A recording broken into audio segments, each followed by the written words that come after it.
1. The motivation dilemma. Larry Lucchino found himself in an envious position. He had the perfect person in mind to recruit and hire as a new employee at the highest salary ever paid to someone in the role. He was authorized to include whatever it might take to motivate this person to work in his organization. Signing bonus, moving allowance, transportation, housing, performance bonuses, and a high-status office. Lucchino's mission: lure Billy Beane, the general manager of the small-market Oakland A's, to the Boston Red Sox, one of the most storied and prestigious franchises in baseball. Lucchino was impressed with Billy's innovative ideas about using sabermetrics, a new statistical analysis for recruiting and developing players. In 2002, the Red Sox offered Billy what was at the time the highest salary for a GM in baseball's history. The team enticed him with private jets and other extravagant perks. As you may know from Michael Lewis's book, Moneyball, The Art of Winning an Unfair Game, or from the hit movie starring Brad Pitt, Billy turned down the historic offer. Billy's mom, Meryl Adrian, one of my dearest friends, shared her perspective with me in real time as Billy's life unfolded in the media over the decade. She told me that Billy's values inspired his choices, especially his dedication to family and love of baseball. Sports Illustrated corroborated her assertion. After high school, Beane signed with the New York Mets based solely on money and later regretted it. That played into his decision this time. 1. Every day, managers make the same mistake Lucchino made: they believe they can motivate people. It's not all the manager's fault. Armed with antiquated ideas about motivation, most organizations hold managers accountable for motivating people. The motivation dilemma is that you are being held accountable for something you cannot do: motivate people. Attempting to motivate people is a losing proposition, no matter your resources. Why? Because people are already motivated, but maybe not in the way you want. When you assume people aren't motivated, you tend to fall back to strategies proven ineffective, wrong-headed, or even counter to what you intended. You incentivize, and when that doesn't work, you add more carrots, rewards, incentives, bribes. When you run out of carrots, you may try wielding a thicker stick: threats, fear-mongering, and punishment. At some point, you realize your attempts to motivate people are fruitless, or even worse, more harmful than beneficial. The motivation dilemma begins with an erroneous premise, assuming people aren't motivated and the leader's job is to motivate them. I was sharing this idea with a group of managers in China when a man yelled, "Shocking! This is shocking!" Startled, we all jumped. It was highly unusual for a participant to yell out loud in a typically reserved audience. I asked him, "Why is this so shocking?" He replied, "My whole career, I have been told my job as a manager is to motivate my people. I have been held accountable for motivating my people. Now you tell me I cannot do it." "That's right," I told him. "So how does that make you feel?" "Shocked," he repeated before adding, "and relieved." I have witnessed an epiphany among managers and human resource professionals as they realize that depending on carrots and sticks is a flawed strategy to get people to pursue goals, adopt new habits, or change behavior. They recognize that they've been relying on old-fashioned methods without the benefit of empirical science that proves these strategies undermine the type of motivation needed for people to achieve results while simultaneously experiencing well-being. Let go of the notion that you can and should motivate people. Letting go of traditional approaches to motivation used to be challenging because we didn't understand the true nature of human motivation and the alternatives for tapping into people's natural vitality. Now we do. Model that reflects reality, the spectrum of motivation. Traditional motivation approaches ask if people are motivated or not. But that's the wrong question. The question isn't even what motivates people. Lucchino and the Red Sox suspected Billy wasn't inclined to take a new job or move to the East Coast. They depended on traditional means to try to motivate or manipulate him. They might have discovered why he rejected their offer if they had understood that Billy was already motivated. They could have uncovered the reasons guiding Billy's choices. People are always motivated. The crucial question is why. People are always motivated. The crucial question is why. I'm willing to bet that when facilitating a team meeting, you know it's a mistake to assume that participants are motivated to be there just because they show up. But it's also a mistake to think they are unmotivated if they check their phones during the meeting. A more accurate and valuable conclusion is that everyone attending is motivated but not for the same reasons. Asking why people are motivated to be at your meeting leads to a spectrum of motivation possibilities represented as 6 motivational outlooks in the spectrum of motivation model, figure 1.1. 2. The model reflects the reasons people do what they do. The 6 motivational outlooks describe 6 types of motivation or different reasons people might take action, or not. If we use the meeting as an example, notice how people can exhibit the same behavior, participate in the meeting, for different reasons that affect the quality of their energy. Disinterested motivational outlook: they show up and go through the motions, even though they cannot find any value in the meeting. It feels like a waste of time, or they are so busy that attending adds to their sense of feeling overwhelmed. External motivational outlook: the meeting is an opportunity to demonstrate their power or status, which could also lead to more money or promotion in the future. Attending is a chance to earn badges, kudos, or even a bonus or financial perk. Imposed motivational outlook: they feel pressure to attend because everyone else is attending. They fear what might happen if they don't show up, or they hope their attendance will help them avoid feeling guilt, shame, or a sense that they've disappointed you. Aligned motivational outlook: they attend because they believe the meeting aligns with a significant personal value, such as learning. They feel attending is the right thing to do. Integrated motivational outlook: they link the meeting to their life or work purpose, such as giving voice to a meaningful issue. They self-identify with the reason for the meeting in a meaningful way. I'm a sales leader, and this is what sales leaders do. Inherent motivational outlook: they simply enjoy meetings and thought it would be fun. Figure 1.1 Spectrum of motivation model: 6 motivational outlooks. The outlooks are not on a continuum. Someone might experience one outlook when the meeting appears on their calendar, another as they walk into the room, and another depending on the discussed topic. Different motivational outlooks can pop up anytime, hence the model's bubbles. Recognizing the 6 motivational outlooks is essential to effective leadership, but you must also appreciate why the spectrum of motivation has 2 halves. The distinction between suboptimal and optimal motivation captures the chasm between traditional thinking and the new science of motivation. 3 outlooks: disinterested, external, and imposed are considered suboptimal. Outdated motivational theories revolve around suboptimal outlooks that reflect low-quality motivation. These outlooks represent motivational junk food that fails to generate positive energy, vitality, and a sense of well-being. 3 outlooks: aligned, integrated, and inherent are considered optimal. The new motivation science revolves around optimal outlooks that reflect high-quality motivation. Optimal outlooks represent motivational health food that generates the positive energy, vitality, and sense of well-being required to sustain the pursuit and achievement of meaningful goals while thriving and flourishing. Appreciating how suboptimal and optimal motivational outlooks affect people's well-being, short-term productivity, and long-term performance is essential to leading at a higher level. The distinction between suboptimal and optimal motivation captures the chasm between traditional thinking and the new science of motivation. The downside of motivational junk food. Consider this scenario. You buy dinner at a local drive-through: burgers, fries, and shakes, planning to eat at home with your family. But the aroma of those fries is intoxicating. You simply cannot help yourself. You eat one. By the time you arrive home, the bag of French fries is empty.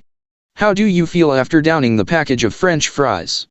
Guilty or remorseful? Consider the effect junk food has on your mental energy. What happens to your physical energy even if you feel grateful and satisfied? It spikes dramatically and falls just as dramatically. How nourished is your body? A steady diet of junk food simply isn't good for you. Even if you can justify an occasional splurge, you are wise to understand your choices. Suboptimal motivation is the equivalent of motivational junk food. When you entice people by promising more money, awarding prizes, offering rewards and badges, threatening punishment, applying pressure, and imposing guilt, shame, or emotional blackmail. You're offering them a motivational junk food buffet. Using suboptimal motivational tactics to encourage specific behaviors from people has the same short and long-term effects on their psychological health as junk food has on their physical health. Unfortunately, people find these rewards and punishments, carrots and sticks, as hard to resist as French fries. Here's a too common scenario. Your HR department sends employees an invitation to enter an incentive program. If they lose enough weight, they win an iPad. They think, what do I have to lose except some weight? What do I have to gain except health and an iPad? They should think again. Researchers followed people who entered an organization-sponsored contest awarding prizes for losing weight. 3. They found that many people lost weight and won rewards. However, the studies were conducted only during the contest period. They didn't track maintenance. The research that incentive companies used to sell their extrinsic reward programs to organizations ends here, concluding that such programs are effective for helping people lose weight. The rest of the story is one that too many leaders and HR professionals have not heard. If people participate, without perceived pressure, in a behavior change program offering small financial incentives, they may be likely to change their behavior initially. But when researchers continue following the pre-users after an incentive program ends, their findings mirror what extensive motivational research has proven about incentives. 12 weeks after winning their prize, people resume old behaviors, regain their lost weight, and add even more weight. 4. Study after study verifies that tangible incentives do not sustain changes in personal health behaviors but undermine those behaviors over time. A heavy dose of motivational junk food might help people initiate new and healthy behaviors but fails miserably in assisting people to maintain their progress or sustain results. What may be more disturbing is that people are so discouraged, disillusioned, and debilitated by their failure that they are less likely to engage in further weight loss attempts. If they do, they might game the system by going through the motions to get their reward but not expecting lasting change. These extrinsically based schemes cost more than people realize. The participants' failure in one area of their life can affect their sense of efficacy in other areas. So why do over 70% of wellness programs in the United States use financial incentives and rewards programs to encourage healthy behavior changes? 5. The reasons below can apply to any incentive-based motivation scheme. Financial incentives, rewards, badges, and tokens are easy, if expensive, to offer. Organizations have not taken the time to create more innovative, healthy, and sustainable options. People feel entitled to receive incentives, and organizations are afraid to take them away. Leaders promote junk food motivation to entice people to achieve goals or adopt certain behaviors because they simply don't question standard practices. Leaders have not learned how to facilitate people's shift to a more optimal and sustainable motivational outlook. People don't understand the nature of their motivation, so when they are unhappy at work, they ask for more money. They yearn for something different but they don't know what it is, so they ask for the most apparent incentive, money or perks. Managers assume that their hands are tied because they can't comply with someone's request for more money. 6. The upside of motivational health food. Casey is perennially a top salesperson in her organization. She felt offended when her company announced a contest to award top sellers with a week-long spa trip. Do they think I do what I do so I can win a week at a spa? Maybe it sounds corny, but I work hard because I love what I do. I get great satisfaction from solving my clients' problems and seeing the difference it makes. If my company wants to connect with me and show appreciation, that's different. That isn't the case. If they knew me, they would understand that as a single mother, a spa week away is not a reward, but an imposition. People with high-quality motivation, such as Casey, may accept external rewards when offered, but this is not the reason for their efforts. The reasons the Caseys of the world do what they do are more profound and provide more satisfaction than external rewards can deliver. Casey would have found it easier if her organization had been more attuned to her needs rather than falling into the junk food belief that salespeople are motivated by money and rewards. Instead, she found herself in an awkward situation. Casey didn't want to get sucked into the low-quality motivation of the reward trip. Still, she feared offending her manager and colleagues by refusing the trip or complaining about the options. Being an exemplary self-leader, Casey initiated a meeting with her manager to discuss the situation. She explained how the incentive program had the opposite effect than her manager had probably intended. She declared that she would continue selling and servicing her customers with her usual high standards regardless of winning a reward.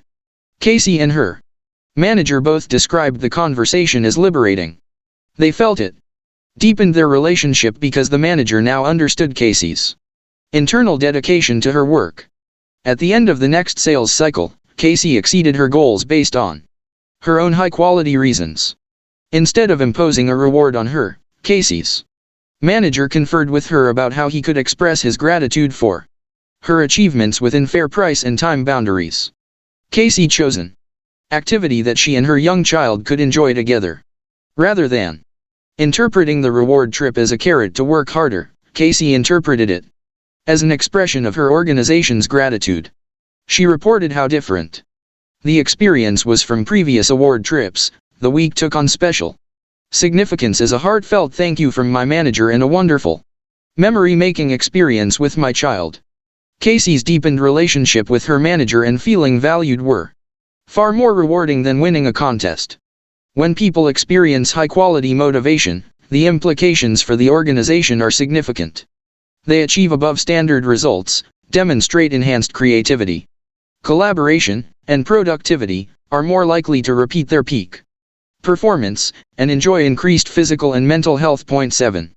Junk food or health food you choose. The three suboptimal motivational outlooks: disinterested, external, and imposed are the junk foods of motivation. They're tangible or intangible.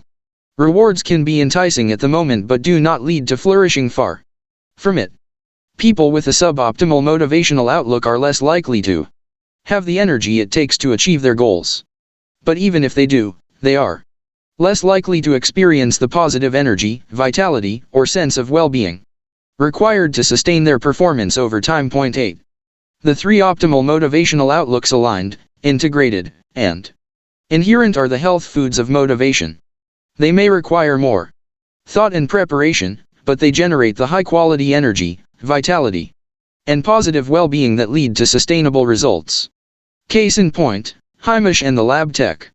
On his first day back at a plant in India, after a training session on the spectrum of motivation, Hamish encountered one of his employees with low-quality motivation. Point 9. Hamish noticed his technical service executive discussing something with an external contractor in the lab. Hamish saw that the technician was wearing safety glasses, but she had not followed plant procedures to ensure the contractor was also protected. Hamish is a strict manager with a no-tolerance policy regarding breaking safety regulations. His typical response to this flagrant breach of policy would be to call the technician to his office and, in his words, read her the Riot Act. By the way, this is why Hamish had been in the training class. His plant's engagement scores were among the lowest in a global company with more than 50,000 employees. According to Hamish's self-assessment, I am known to blow a fuse, or two, when people flout safety rules. However, I managed to keep my cool and decided to test my training. He asked the technician to come to his office. He could see that she was worried about his reaction. Instead of leading with his dismay and disappointment, Hamish started by explaining that he had just received some training on motivation. He shared core concepts with her. He then asked her if she thought the rule to wear safety glasses when no experiment was happening was stupid, as there is no danger to the eyes. Did she feel imposed upon by having to wear safety glasses at all times? Since Hamish had invited the technician to have a discussion rather than addressing down, she was open and candid. She explained that she had a 2-year-old child and was highly concerned about lab safety, as she wanted to reach home safe every evening. To Haimish's surprise, she also shared that she would prefer even more stringent safety measures in certain areas. For example, she suggested they require safety shoes for lab experiments conducted at elevated temperatures. But she could not understand the rationale for wearing safety glasses when no one was conducting experiments. Indeed, the technician expressed her resentment about the imposed rule. She didn't feel compelled to enforce it, especially with an external contractor. Haimish listened and genuinely acknowledged her feelings. He then provided his rationale behind the regulation, explaining his hope and intention that wearing glasses would become a habit that protects people's lives, just like wearing a safety belt in the car. Haimish said, "I saw the light dawn in her eyes." It is important to note that Haimish did not attempt to motivate the technician. He recognized that she was already motivated. She was motivated not to follow the regulation. He challenged his natural tendency to rush to judgment and took the time to explore why she was motivated the way she was. By understanding the nature of her motivation, he had more options on how to lead. He reported, "I am sure if I had followed my normal instincts and given her a piece of my mind, I would have been met with a hangdog look, profuse apologies, and a promise to never do this again. And it probably would have happened again. She would have gone away from my office with feelings of resentment and being imposed upon, and I would also have had a disturbed day due to all the negative energy." Haimish's approach helped his technician shift her motivation from low quality, imposed outlook, to higher quality, aligned outlook.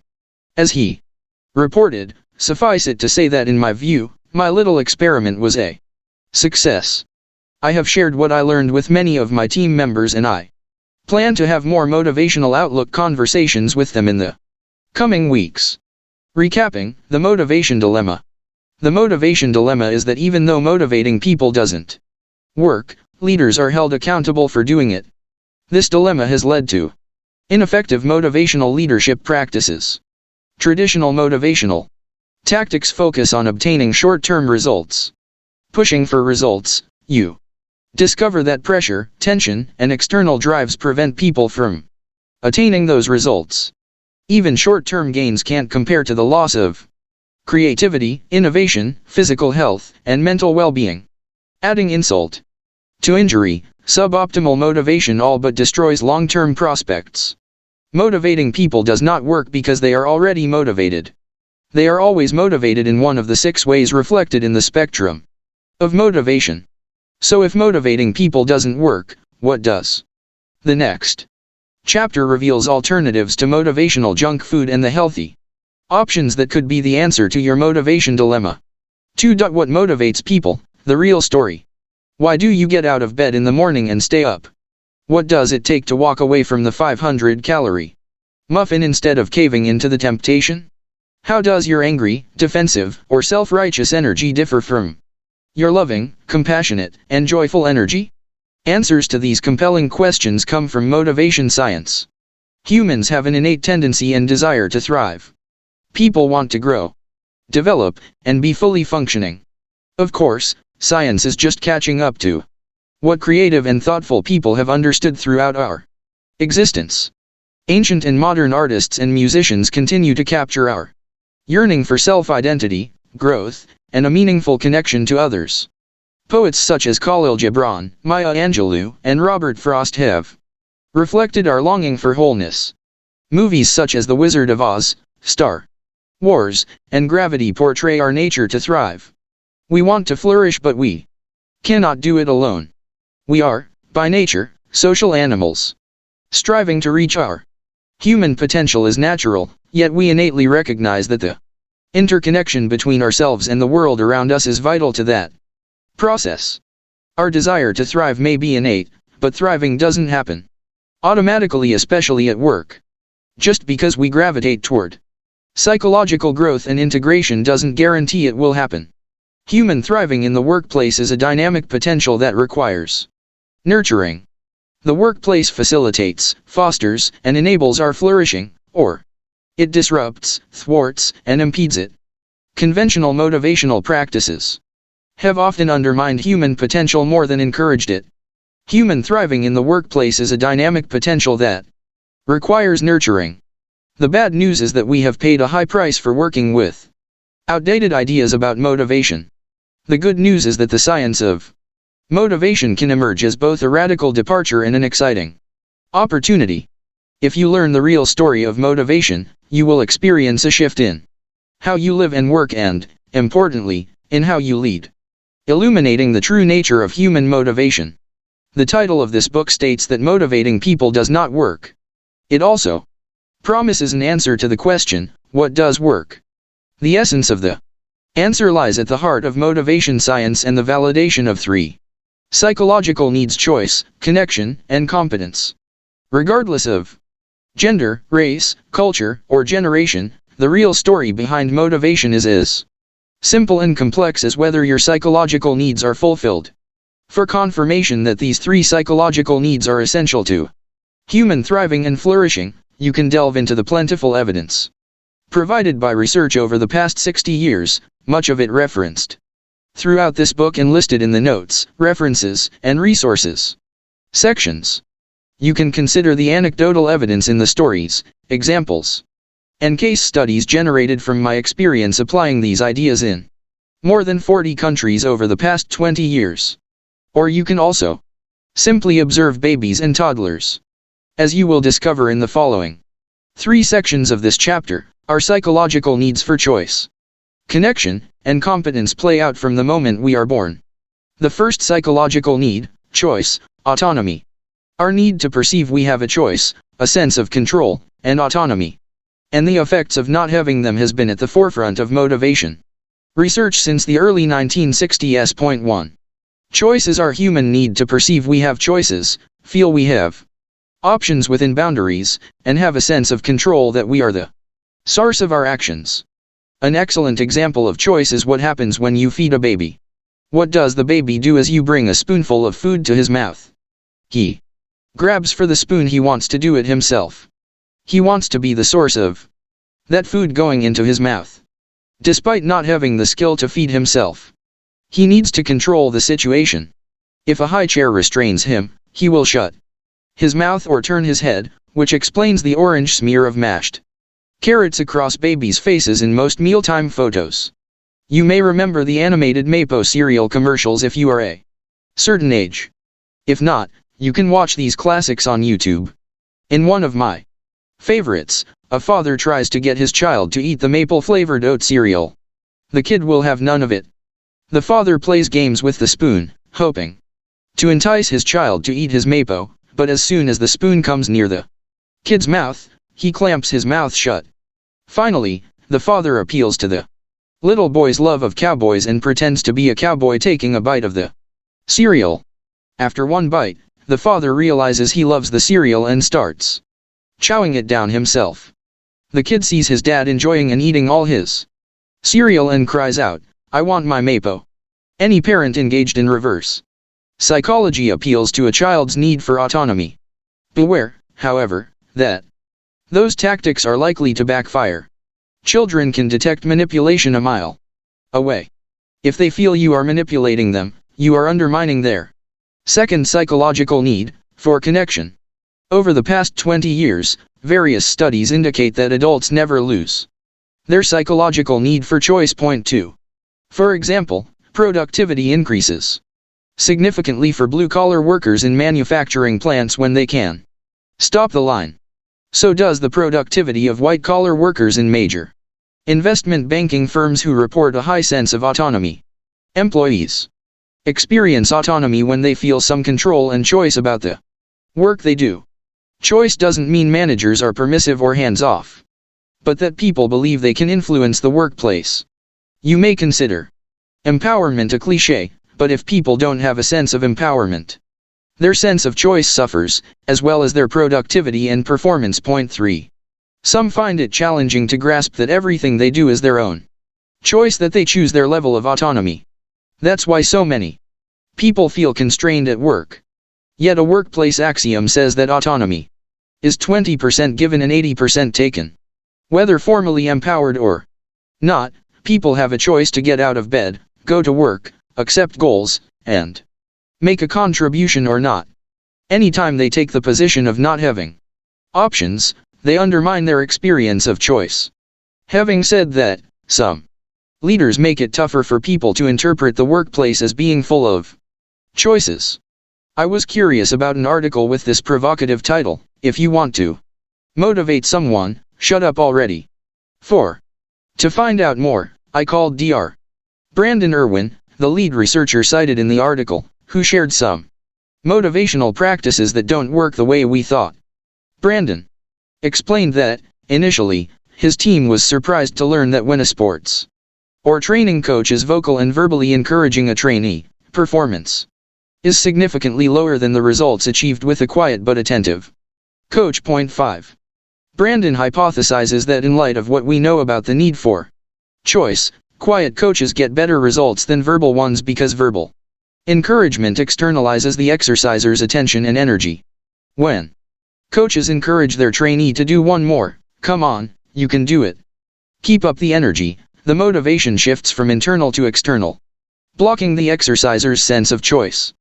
The external encouragement and praising subverted the trainee's inner desire to perform, push, and excel, thus limiting their capacity to do so. Brandon and his team tried incentives to offset the distraction of the verbally encouraging coach. If exercisers achieved a challenging goal, despite the verbal coaching, they would receive a prize, such as a free gym membership.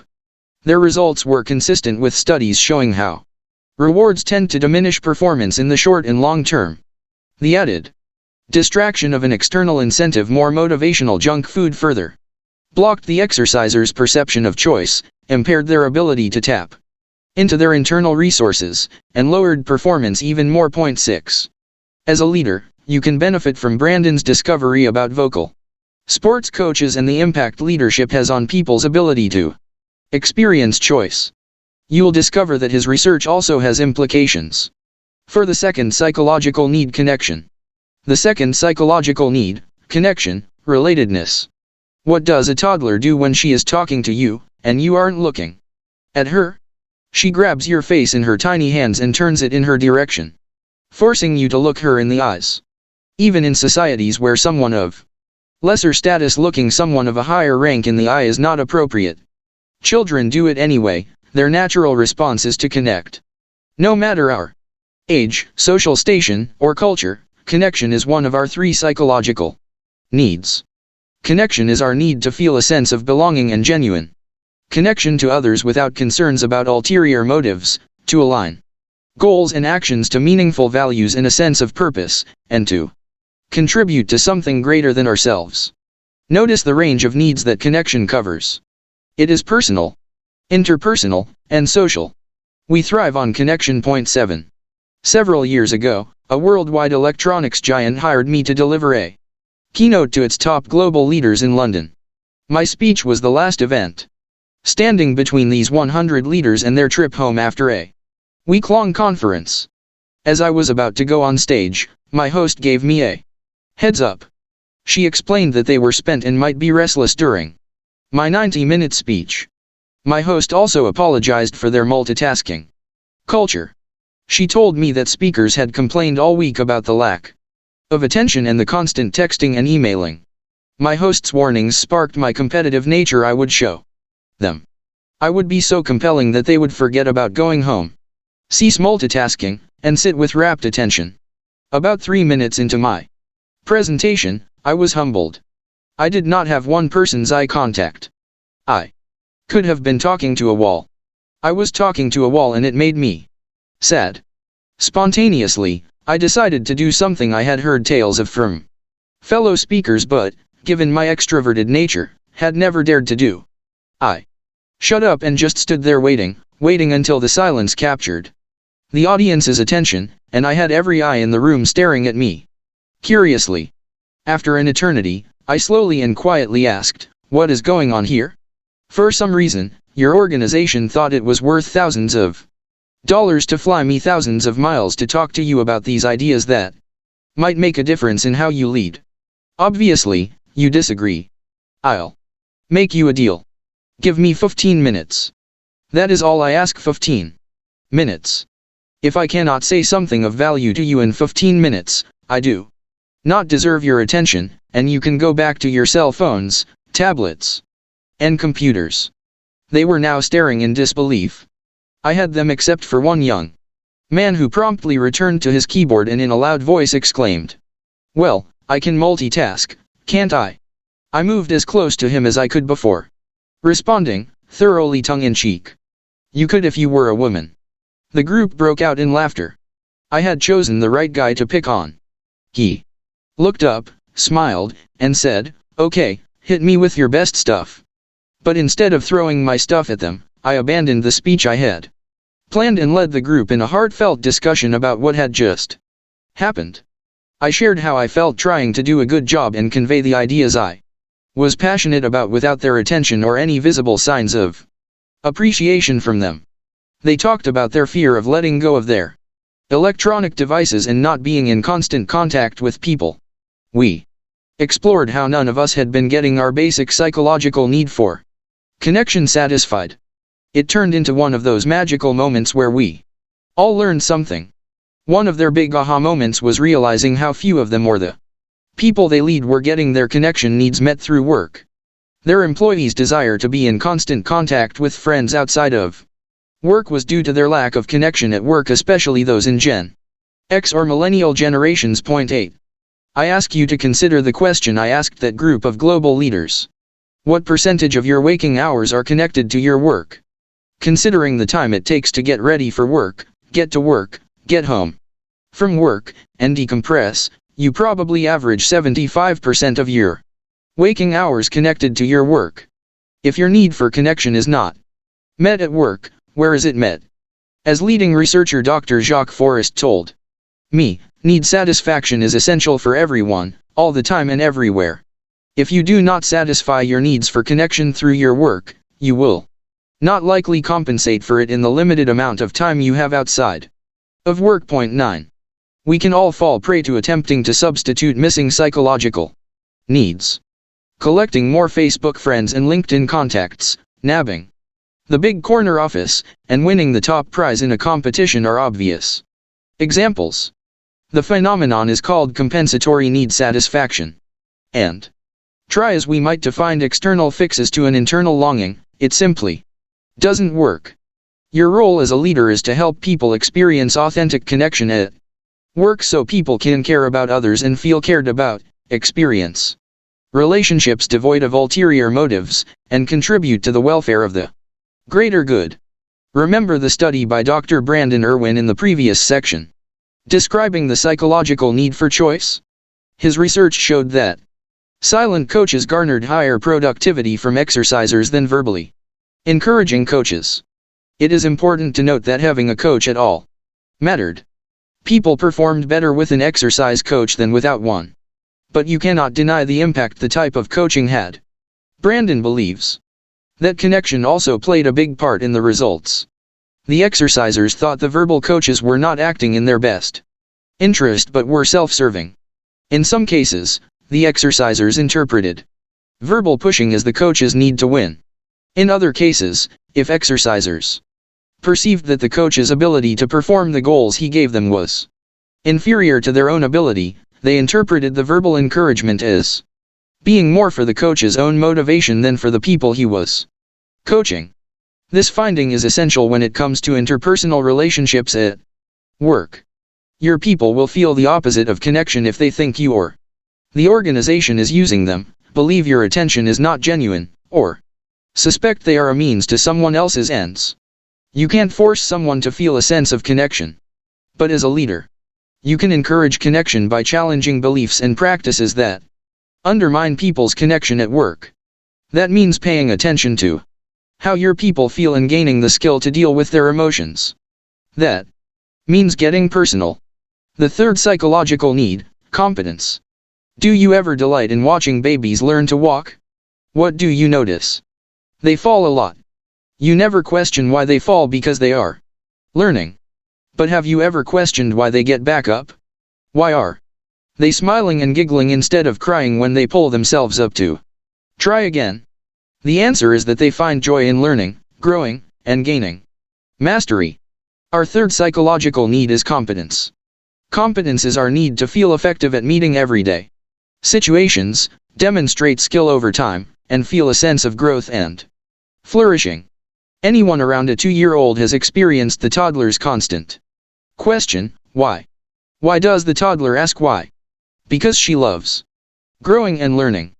We encourage her learning by setting up systems, such as school. But then we begin spurring her on with sticks in the form of stress to earn good grades and pressure to be at the top of her class and urge her to engage in activities that look good on college applications.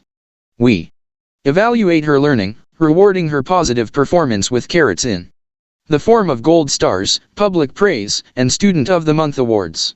Have you ever considered what happens to the 99.9% of children who do not receive the rewards?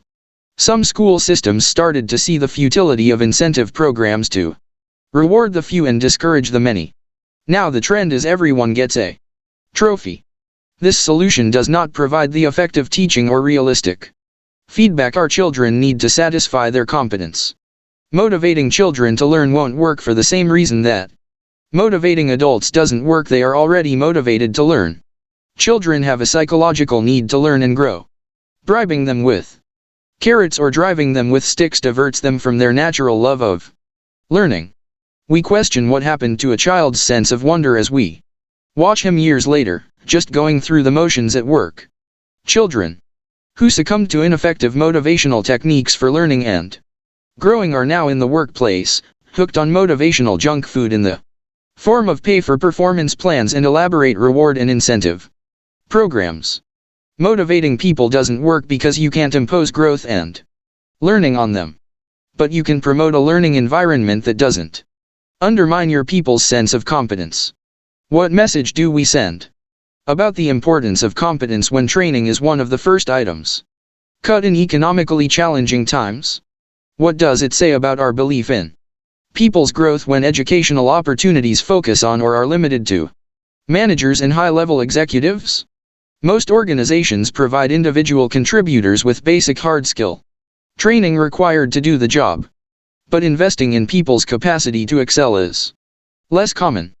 Organizations that invest in teaching people the soft skills required for psychological thriving, what I call psychological sense, are rarer. 10. That's too bad on 2 levels.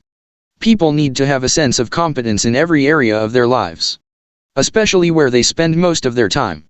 If they do not experience a sense of competence at work, there is a good chance they will not have a holistic experience of competence, which negatively affects every aspect of their lives. Point 11. The organization suffers by not training individual contributors in self-leadership skills. Research indicates that the most essential ingredient in a successful company initiative is the proactive behavior of the individuals tasked with implementing the change. Some good news. Proactive behavior can be taught and learned. Researchers recommend that allocating more resources to teaching these so-called soft skills to non-managers is a better investment of training budgets. Point 12. You miss a great opportunity at the end of the day if you only ask, "What did you achieve today?" Try adding, "What did you learn today? How did you grow?" Psychological needs, the building blocks of motivation. Notice the connection between psychological needs and motivational outlooks. As you can see in the spectrum of motivation model, figure 2.1. When people experience high-quality psychological needs, they have an optimal motivational outlook. The Kohler version of the spectrum of motivation model, as seen in the front of this book, reflects these 3 optimal motivational outlooks as high-frequency colors of the rainbow: blue, purple, and violet. In other words, if their needs for choice, connection, and competence are satisfied, the result is an aligned, integrated, or inherent motivational outlook. Figure 2.1 Spectrum of motivation model psychological needs. When people experience low-quality psychological needs, they'll end up with a suboptimal motivational outlook. The Kohler version of the spectrum of motivation model reflects these 3 suboptimal motivational outlooks as low-vibrating colors of the rainbow: red, orange, and green. In other words, if their needs for choice, connection, and competence are not satisfied, the result is a disinterested, external, or imposed motivational outlook. The domino effect. Even though I described each of the three psychological needs individually, appreciating the combined power of choice, connection, and competence is relevant to effective leadership. Imagine you have a controlling manager. She micromanages people and projects whether they need it or not.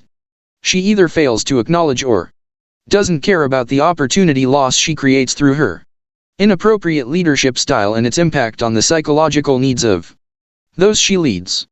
She seems content with not changing her ways after all. She has successfully moved up in the organization. You have proven yourself to her over the years, especially when collecting sales data and submitting the quarterly report to headquarters. When she took a leave of absence, you completed the reports independently. Yet she still demands reviewing and editing your work and sending it to headquarters herself. The changes she makes seem arbitrary. There is simply no pleasing her. Her micromanagement is undermining your sense of choice. She is controlling your work and not allowing you to think for yourself.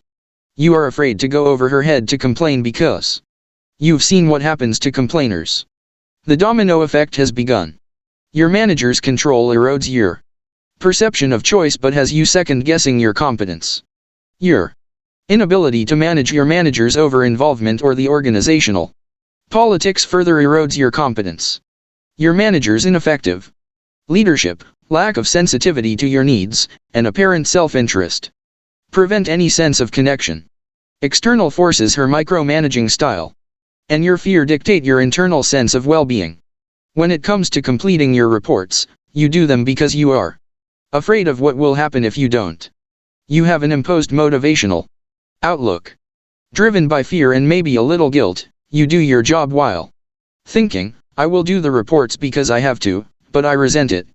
I will do just enough to get by. You do not bother to think about the work creatively or add quality because your manager would probably change your work anyway. Then, more bad news. You begin to generalize your suboptimal motivational outlook by thinking, the only reason I get up every day is to collect my paycheck. Suddenly you have an external motivational outlook toward your whole job. It has become all about the money. You would leave if the economy was better and jobs were easier to find.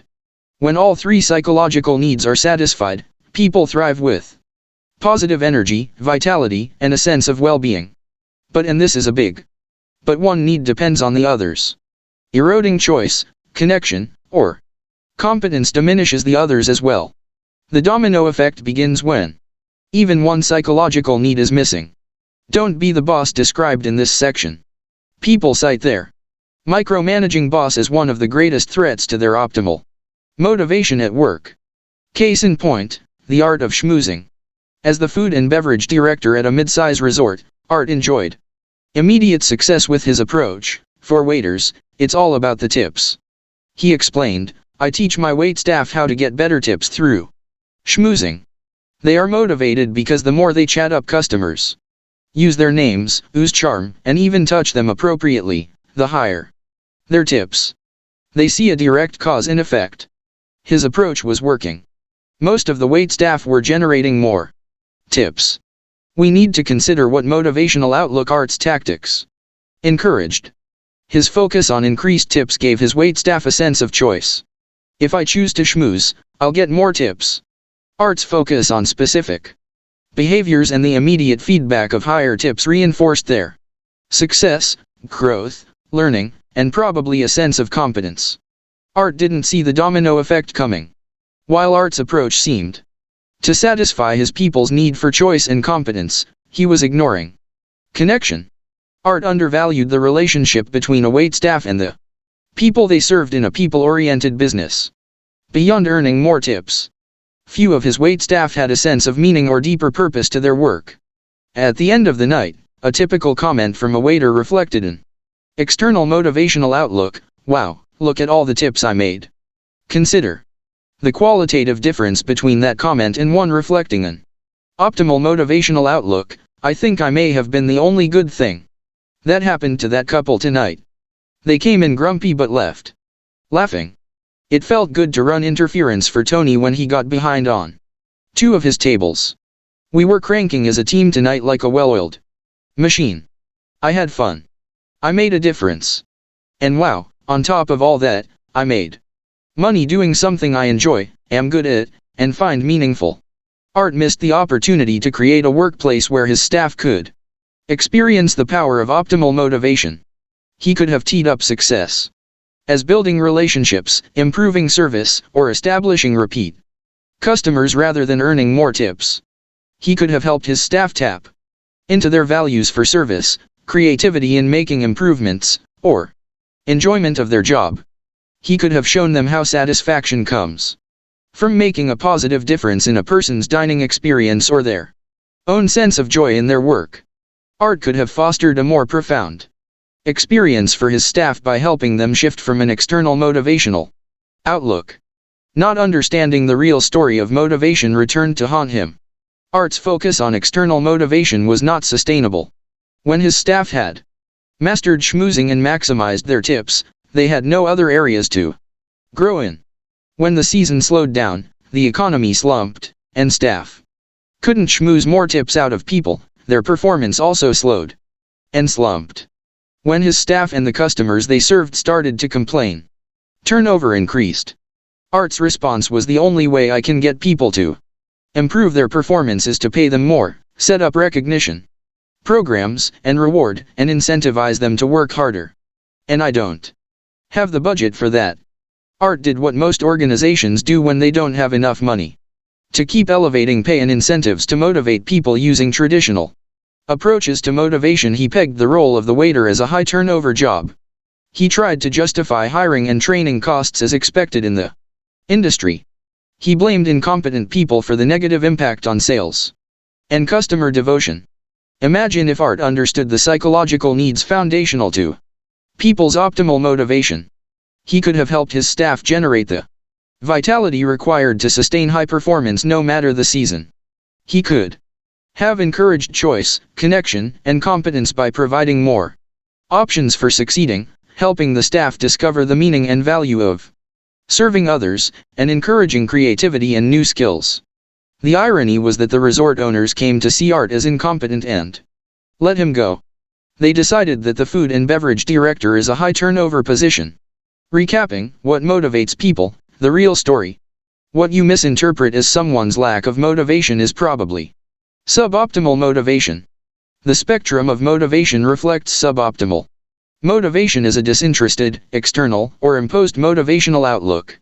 When people experience optimal motivation, they enjoy vitality and a sense of well-being reflected in the spectrum of motivation as an aligned, integrated, or inherent motivational outlook. People's desire for something more in the workplace is often mistaken as wanting more money, power, and status, the external motivational outlook. Or they might yearn for a release from feelings of fear, anger, pressure, imposition, and pain, the imposed motivational outlook. But people are learners who long to grow, enjoy their work, be productive, sustain high performance, achieve goals, make positive contributions, and build lasting relationships, not because of motivational forces outside themselves but because it is human nature. The real story of motivation is that many people suffer from suboptimal motivation without realizing the source of their longing is to fulfill the psychological needs fundamental to their well-being and thriving, choice, connection, and competence. The real story of motivation is that many people suffer from suboptimal motivation without realizing the source of their longing is to fulfill the psychological needs fundamental to their well-being and thriving, choice, connection, and competence. 3. Shifting out of overdrive. Drive results. Drive growth. Drive employee engagement. Drive behaviors. Have you noticed how often the word drive is used in business conversations?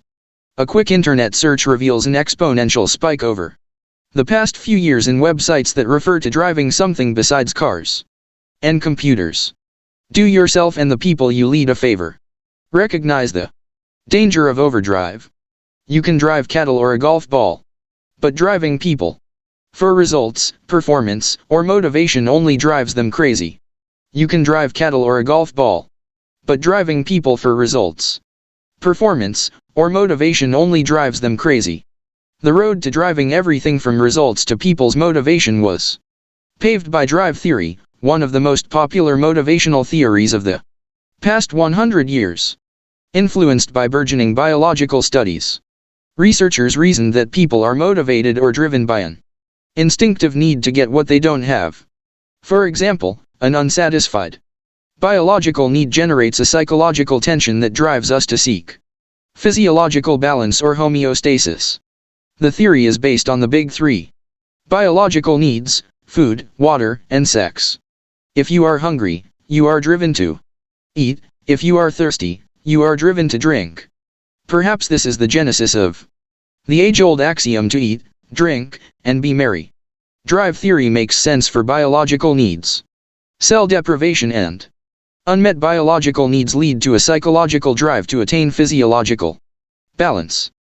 But as a general theory of motivation, it misses the mark. Drives dissipate when they are satiated, such as thirst when we drink water or hunger when we eat.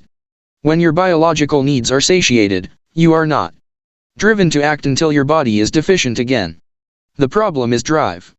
Theory can't explain why people are motivated to eat when they're not hungry or to drink when they aren't thirsty. It doesn't explain why we do what we do beyond our desire to satiate biological needs. But the motivation theory based on psychological needs does. Anti-drive theory. People's motivation or energy to act depends on their psychological needs for choice, connection, and competence. When psychological needs are satisfied, people experience optimal motivation. When those needs are thwarted, they experience suboptimal motivation. The idea that motivation stems from psychological needs, not drives, is an important distinction. Psychological needs are the opposite of drive theory's biological needs and psychological drives. When people's psychological needs are satisfied, their motivation is not diminished. Instead, the positive energy, vitality, and sense of well-being they experience leave them wanting more. You have probably experienced this with your own positive addictions, such as running, meditating, volunteering, playing with children, or being in the flow during an activity you enjoy. When it comes to thriving, satisfying people's psychological needs for choice, connection, and competence is as important as satiating their biological needs for food, water, and sex. When it comes to thriving, satisfying people's psychological needs for choice, connection, and competence is as important as satiating their biological needs for food, water, and sex. Being driven is motivational junk food. Brandt, an executive in a prestigious electronics company, described himself to me as intensely driven. With his permission, I questioned, "Why do you say you are driven? By what? Who is doing the driving? Are you driven by the promise of money, rewards, power, or status? Are you driven to dispel fear, shame, or guilt? Are you driven to avoid disappointing someone important or yourself?" Brandt admitted he was longing for something he couldn't define. He felt out of balance physically, mentally, and emotionally. Together we explored several potential factors, underlying reasons for his intense work behavior, which was affecting the quality of his family life. Gaps between values he espoused versus the values he was living, which were affecting his health. Differences between his dreams and his reality, which was unfulfilling. And a disappointment. Brandt acknowledged that external factors were driving him and prompting his emotions, feelings, and actions. Those factors, it turned out, stemmed from his need to prove himself, fueled by a desire to impress his father, who happened to be a legend in the computer industry. It didn't take long for Brandt to discover that being driven is another way of saying, "I am not in control."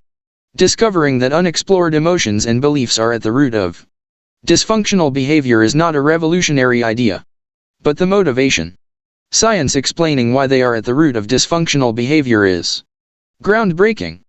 Dysfunctional behavior is a response to our psychological needs for choice, connection, and competence being thwarted, eroded, or undermined.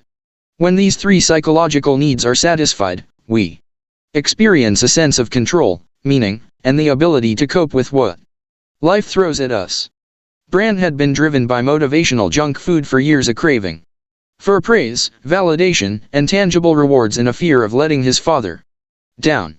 His drive to live up to self-imposed standards measured through promotions, financial success, and public recognition robbed him of his sense of choice. Ironically, his desire to please his father prevented him from experiencing a true and authentic sense of connection. Brandt's competence always felt diminished in comparison to his perception of his father's competence. Brandt was highly driven, but to all the wrong places. For the wrong reasons. 2 years after the conversation with Brandt, I met him at a business lunch. I didn't recognize him. He had lost weight and literally transformed his physical appearance. I asked, what happened? He told me he had grasped the danger of drive and focused instead on experiencing choice, connection, and competence. He smiled broadly as he explained, for years, I was trying to survive on junk food motivation. I was eating way too many French fries, literally and psychologically. People who experience choice, connection, and competence are thriving. They do not need something or someone else doing the driving. Optimal motivation is fragile. People want to thrive. People thrive when they experience the optimal motivation generated by satisfying choice, connection, and competence. What's the problem then? Optimal motivation is fragile. Point 1. The combined potency of choice, connection, and competence is diminished if one of them is lacking. Driving performance, results, and behaviors can easily distract people from experiencing at least one of their psychological needs in various ways. Applying pressure to perform, win contests, or gain power and status can obscure people's sense of choice. Tempting people with junk food motivation in the form of incentives, rewards, and external recognition can distract people from more meaningful motivation and destroy people's sense of connection. Driving change without giving people the training and resources to cope effectively threatens their sense of competence. Your leadership can protect people's psychological needs from all these distractions. But first, you need to acknowledge the significance of the vertical axis on the spectrum of motivation model labeled self-regulation. The nature of self-regulation. Self-regulation is mindfully managing feelings, thoughts, values, and purpose for immediate and sustained positive effort. 2. Your leadership either promotes or thwarts people's high-quality self-regulation. Notice the vertical axis on the spectrum of motivation model. Figure 3.1.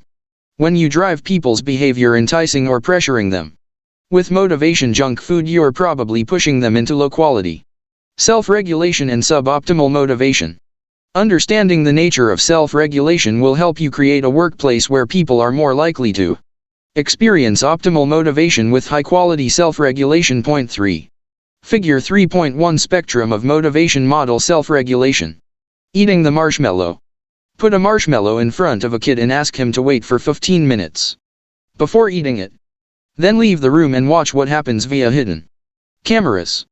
That's what researchers did at Stanford University in the late 1960s and early 1970s. They told children if they waited 15 minutes to eat their one marshmallow, they would receive an additional 1.4. In the research footage, you can see the children's eyes light up at the prospect of 2 marshmallows. The purpose of the experiment was to measure the children's capacity for delayed gratification. What follows next is eye-opening and hilarious. Some children lasted mere seconds before popping the marshmallow in their mouths. Others tried to wait. The techniques kids used to keep themselves from eating the marshmallow were fascinating. They covered their eyes, pretended to sleep, and walked around the room. Some kids licked the marshmallow to a puddle but refused to chew it. Some kids sniffed it until they almost inhaled it. Years later, researchers revisited the subjects and compared their delayed gratification scores to current life measures, including SAT scores, level of education, and body mass index. They found a striking correlation. The children who had been able to delay their gratification for the marshmallow the longest, those with the greatest degree of self-regulation, had higher life measure scores. Researchers postulated that children with a higher quality of self-regulation had a greater likelihood of later life success. The marshmallow studies made a great case for self-regulation as a crucial element of later success. However, as an advocate for self-leadership, I had concerns that some might interpret the results to mean that self-regulation is something people are born with rather than something they choose or can develop. This is why research by the University of Rochester in 2012 captured my attention. Point 5. These researchers wondered what effect children's rational thought processes played in their capacity to self-regulate. In the Rochester experiments, teachers set up an art project to explore why some children demonstrate higher quality self-regulation than others. Children were put into one of two scenarios: a reliable situation and an unreliable situation. The children were told they had a choice. They could start their art project immediately with the materials at hand, a few old used crayons in a glass jar, or they could wait for the teacher to get the big supply of art materials. All the children elected to wait for the good stuff. A moment later, the teacher in the reliable situation returned with the big supply as promised. In the unreliable situation, she returned with an apology for not having the big supply after all. In the videos of the experiments, the first thing you notice is the children's reactions when the supplies arrive and the profound disappointment when they don't. The letdown of not getting bigger and better supplies as promised made them less likely to engage enthusiastically in their art. Although this development was interesting, with implications that go beyond children and art projects and into the workplace, the Rochester researchers weren't studying this aspect. They were still concerned about those marshmallows. As the children continued their art projects with hidden cameras still on, the teacher announced it was time for a snack. The children were given another choice: eat a marshmallow now or wait for the teacher to come back with 2 marshmallows. Viewing the videos, you can witness many of the same tactics used by kids in the original marshmallow studies. Again, the kids' eyes light up at the prospect of 2 marshmallows. One kid nibbles the bottom of the marshmallow and puts it back on the plate, hoping no one will notice. One little boy sits on the marshmallow out of sight, out of mind. Eventually, all the children eat their marshmallow within 15 minutes. There was one telling difference in these marshmallow studies compared to the original. Children in the reliable group, those who had received their nicer art supplies as promised, had delayed gratification times 4 times longer, 12 minutes on average, than the children who experienced the unreliable situation, 3 minutes on average. The quality of the children's self-regulation significantly correlated to their environment and experience. Researchers concluded that when children are in an environment where the long-term gain is rare, it makes sense for them to maximize their reward. Now, children figure that delaying gratification is not worth the emotional labor if they do not trust that gratification will ever come. It makes more sense for them to act impulsively than to self-regulate and hope to receive a payoff. Obviously, the children in the reliable group had a different experience and a different interpretation of their options. They trusted the wait was worth it based on their life experience. All this marshmallow eating has significant implications in the workplace. Employees are constantly appraising their workplace, evaluating if it is reliable or unreliable, safe or threatening, trustworthy or untrustworthy. An individual is much more likely to have high-quality self-regulation in a reliable, safe, and trusting work setting. For optimal motivation, high-quality psychological needs are the endgame. High-quality self-regulation is the means. Leaders and organizations need to be more proactive in creating a workplace where people don't have to work so hard to self-regulate. Point 6. Unfortunately, even the best workplaces can disappoint, engender bad feelings, promote vulnerabilities, and provoke emotions that feed people's impulse to gobble junk food, whether marshmallows, pellets, or French fries, as fast as they can. For optimal motivation, high-quality psychological needs are the endgame. High-quality self-regulation is the means. People cannot count on the perfect workplace, but your leadership can help reduce their challenges to effectively self-regulate. By shifting out of overdrive and focusing on the MVPs of self-regulation, you can help people into the driver's seat for themselves. The MVPs of self-regulation. Self-regulation is the mechanism for countering the emotional triggers and Distractions that tend to undermine people's psychological needs and their optimal motivation at work. The MVPs of high-quality self-regulation are mindfulness, values, and purpose. Consider how your leadership can help your team members experience the MVPs to experience optimal motivation. Mindfulness, the M of self-regulation's MVPs. Mindfulness is noticing, being aware and attuned to what is happening in the present moment without judgment or an automatic reaction. It is a state of being, but is also a skill that requires development through practice and patience. Every human being has the capacity for mindfulness, some more than others. I don't have what's called dispositional mindfulness. My personality type is quick to judge and react. My natural response to the world around me is an extroverted, direct, and fight reaction. For me, being mindful requires calming the surge of energy generated when I think my anger is justified by unfair, unjust, or what I consider stupid people, organizations, or systems. As I'm flooded with fight energy, I might find myself lashing out by putting others down or attacking their character. I've worked on mindfulness and realized I need daily practice to overcome the reflexive rush from self-righteous indignation of believing I am right and someone else is wrong. People express mindless reactions differently. Some yell, rant, and bully. Others become passive-aggressive or go silent, avoiding the person or situation most responsible for thwarting their psychological needs.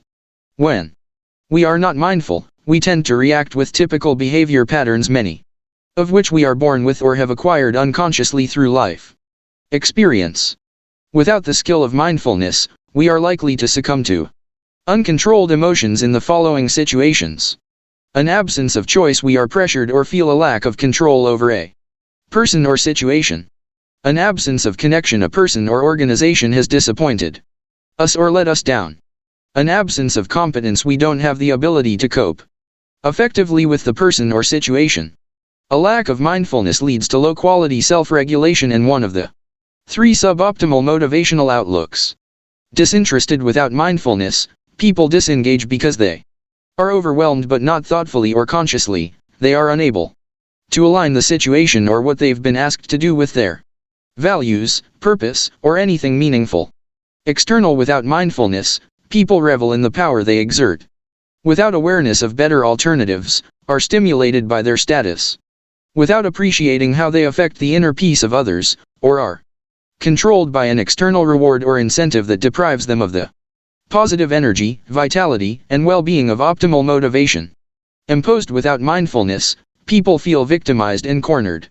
Without choices, they succumb to fear or pressure. Ironically, the low-quality energy generated by suboptimal motivation can be addictive. The rush of adrenaline generated through self-righteous indignation, the heat of anger, or the thrill of the kill in intense competition can fuel a person the same way junk food does. Whether the energy is directed inwardly through passive aggression and silent disengagement, or outwardly through a lack of action, frustration, or impatience, consider this: the only way to sustain negative energy is to continue fueling whatever sparked the negativity in the first place. Sustaining negative energy requires feeding negative energy. It is exhausting, and it is no way to live.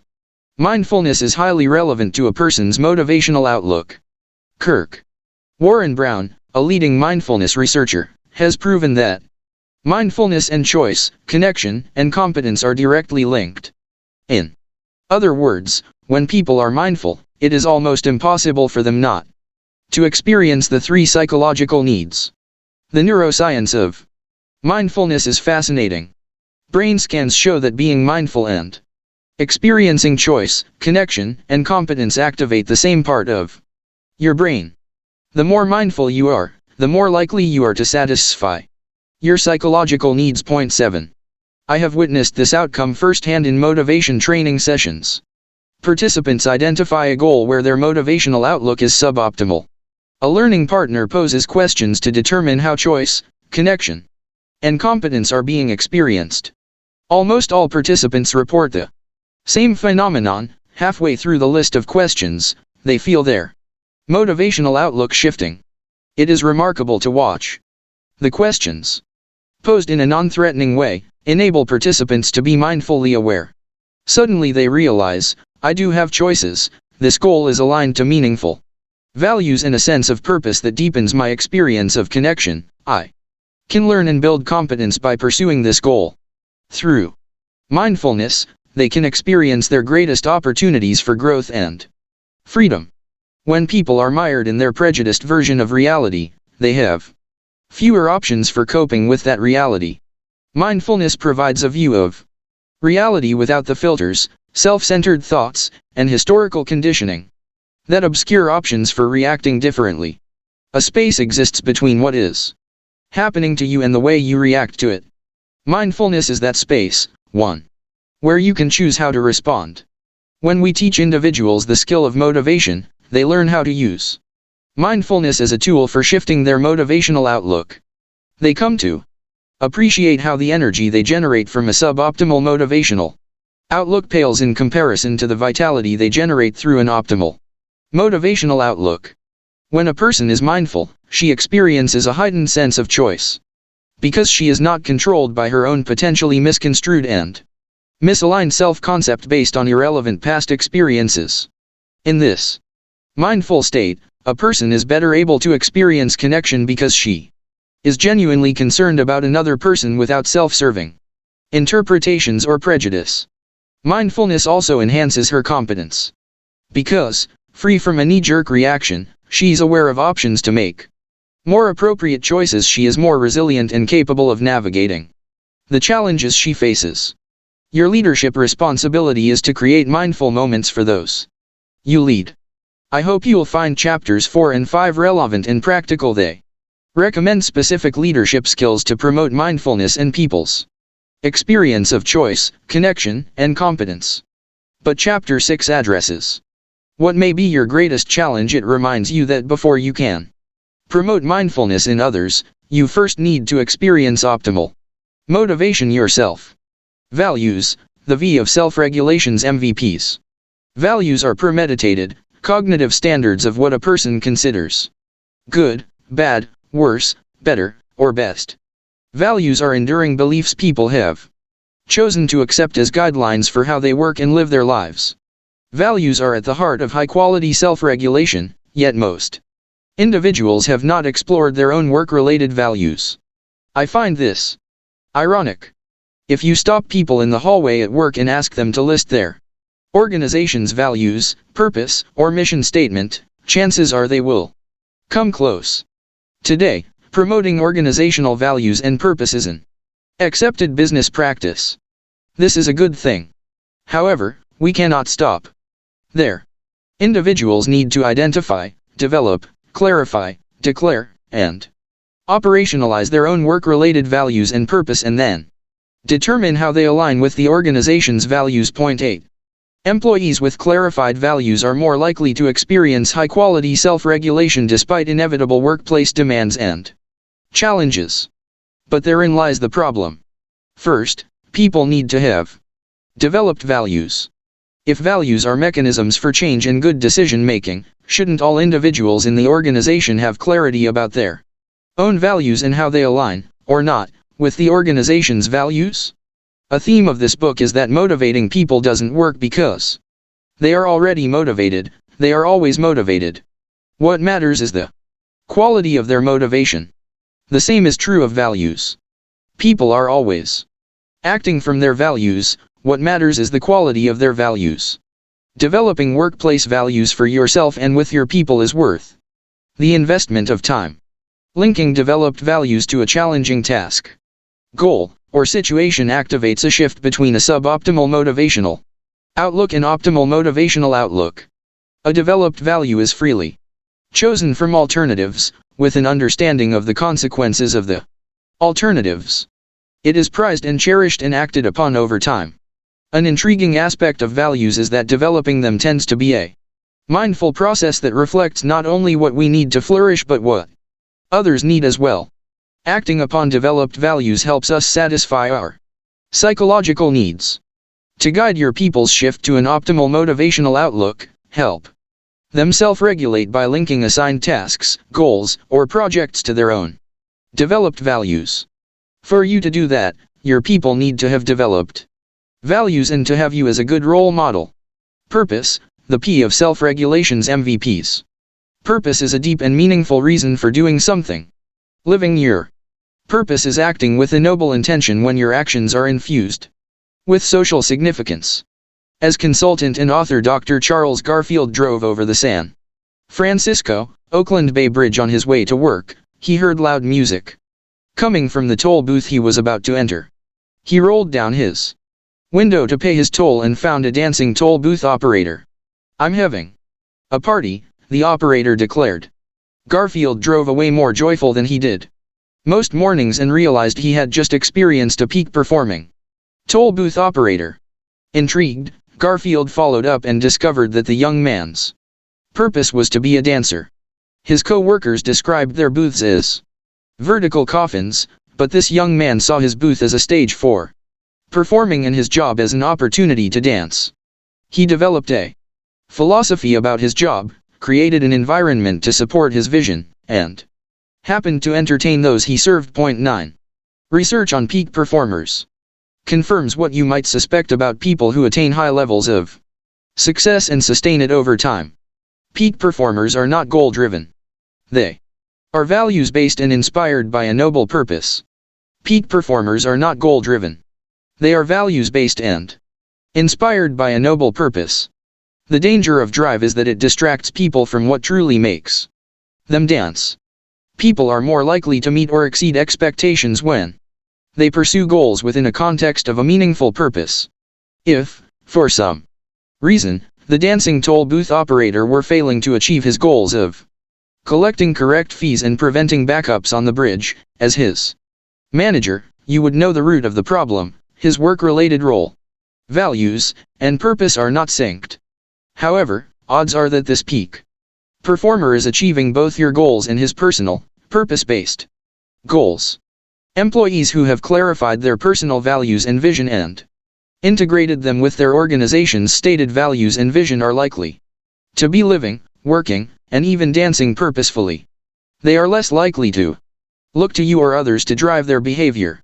Most organizations have a vision, mission, or purpose statement, but few employees have one for their work-related role. This is a lost opportunity and a shame. Without a noble purpose, what is enticing employees away from the daily bombardment of junk foods? Without a higher cause or sense of meaning, why give up those French fries or wait for the promised marshmallow? Collaborate with your employees to align their perception of their role-related values and purpose and your perception. Come to conclusions together that meet both their needs and those of the organization. Acting with a noble purpose is a sure path to high-quality self-regulation. Case in point, Mohammedan and the iPad mini. Imagine 300 pharmaceutical reps from the Middle East and Africa vying to win an iPad mini. The instructions were easy: everyone stands up. I flip a coin. While the coin is in the air, everyone shouts out either heads or tails. If you guess wrong, you sit down. If you guess correctly, you stay standing for the next round. The rounds continue until only one person is left standing. That person wins the iPad mini.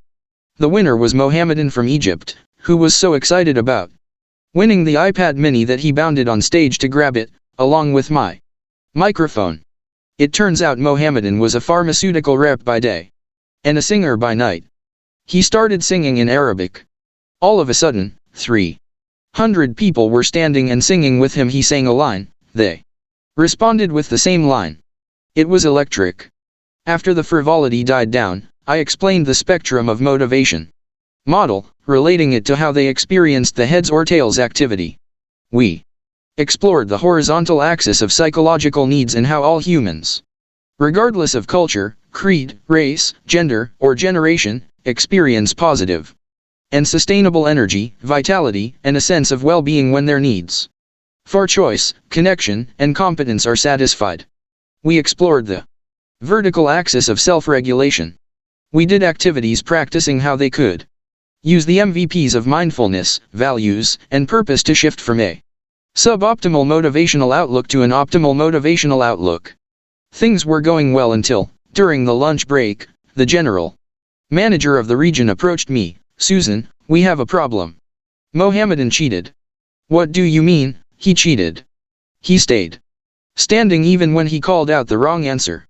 He wants to return the iPad. What are we going to do? The GM was distraught, and I felt a sinking sensation. But then, I realized we had a wonderful opportunity. I approached Mohammedan with an idea that he nervously agreed to tell the group how he was feeling and what he had learned. He returned to the stage. He had written out his confession on paper. His hands were shaking as he read it aloud. He was full of emotion as he explained his external motivational outlook during the heads or tails activity. He admitted wanting to win the iPad mini but also being driven to impress his colleagues and be the star of the moment. Mohammedan related his surprise at how miserable he felt despite winning the iPad mini. He described how, in a mindful moment, he became aware of his low-quality self-regulation and that he had failed to live up to the organization's values, or his own, for honesty and integrity. He realized that winning through cheating had not satisfied his psychological needs for choice, connection, and competence. He wanted to return the iPad mini so someone more deserving would have it. Then something amazing happened. Mohammedan again had 300 people standing and cheering, but this time for a very different reason. People were moved to tears. I was one of them. Mohammedan was experiencing high-quality energy, vitality, and well-being that generated a positive ripple effect among hundreds in that room. That moment was a glorious demonstration of shifting out of overdrive through high-quality self-regulation. The result was optimal motivation for the entire group, not just Mohammedan. Recapping, shifting out of overdrive. The danger of drive is that it promotes suboptimal motivation that diminishes people's psychological need for choice, connection, and competence.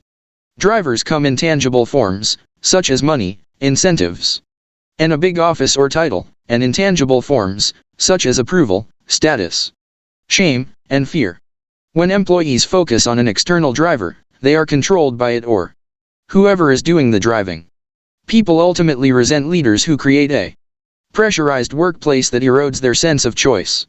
Research indicates that people regard managers who drive for results as self-serving. They consider support by these managers as conditional. If you do as I say, then I will reward you in some way. Conditional support thwarts people's sense of connection.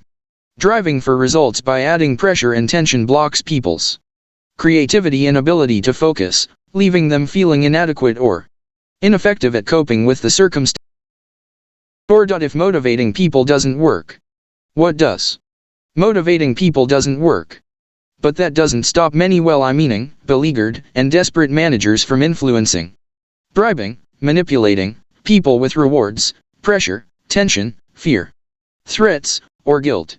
Still, some leaders understand the limitations of external and imposed motivation. They recognize that motivation is an inside-out phenomenon. Then they take a giant leap in the wrong direction.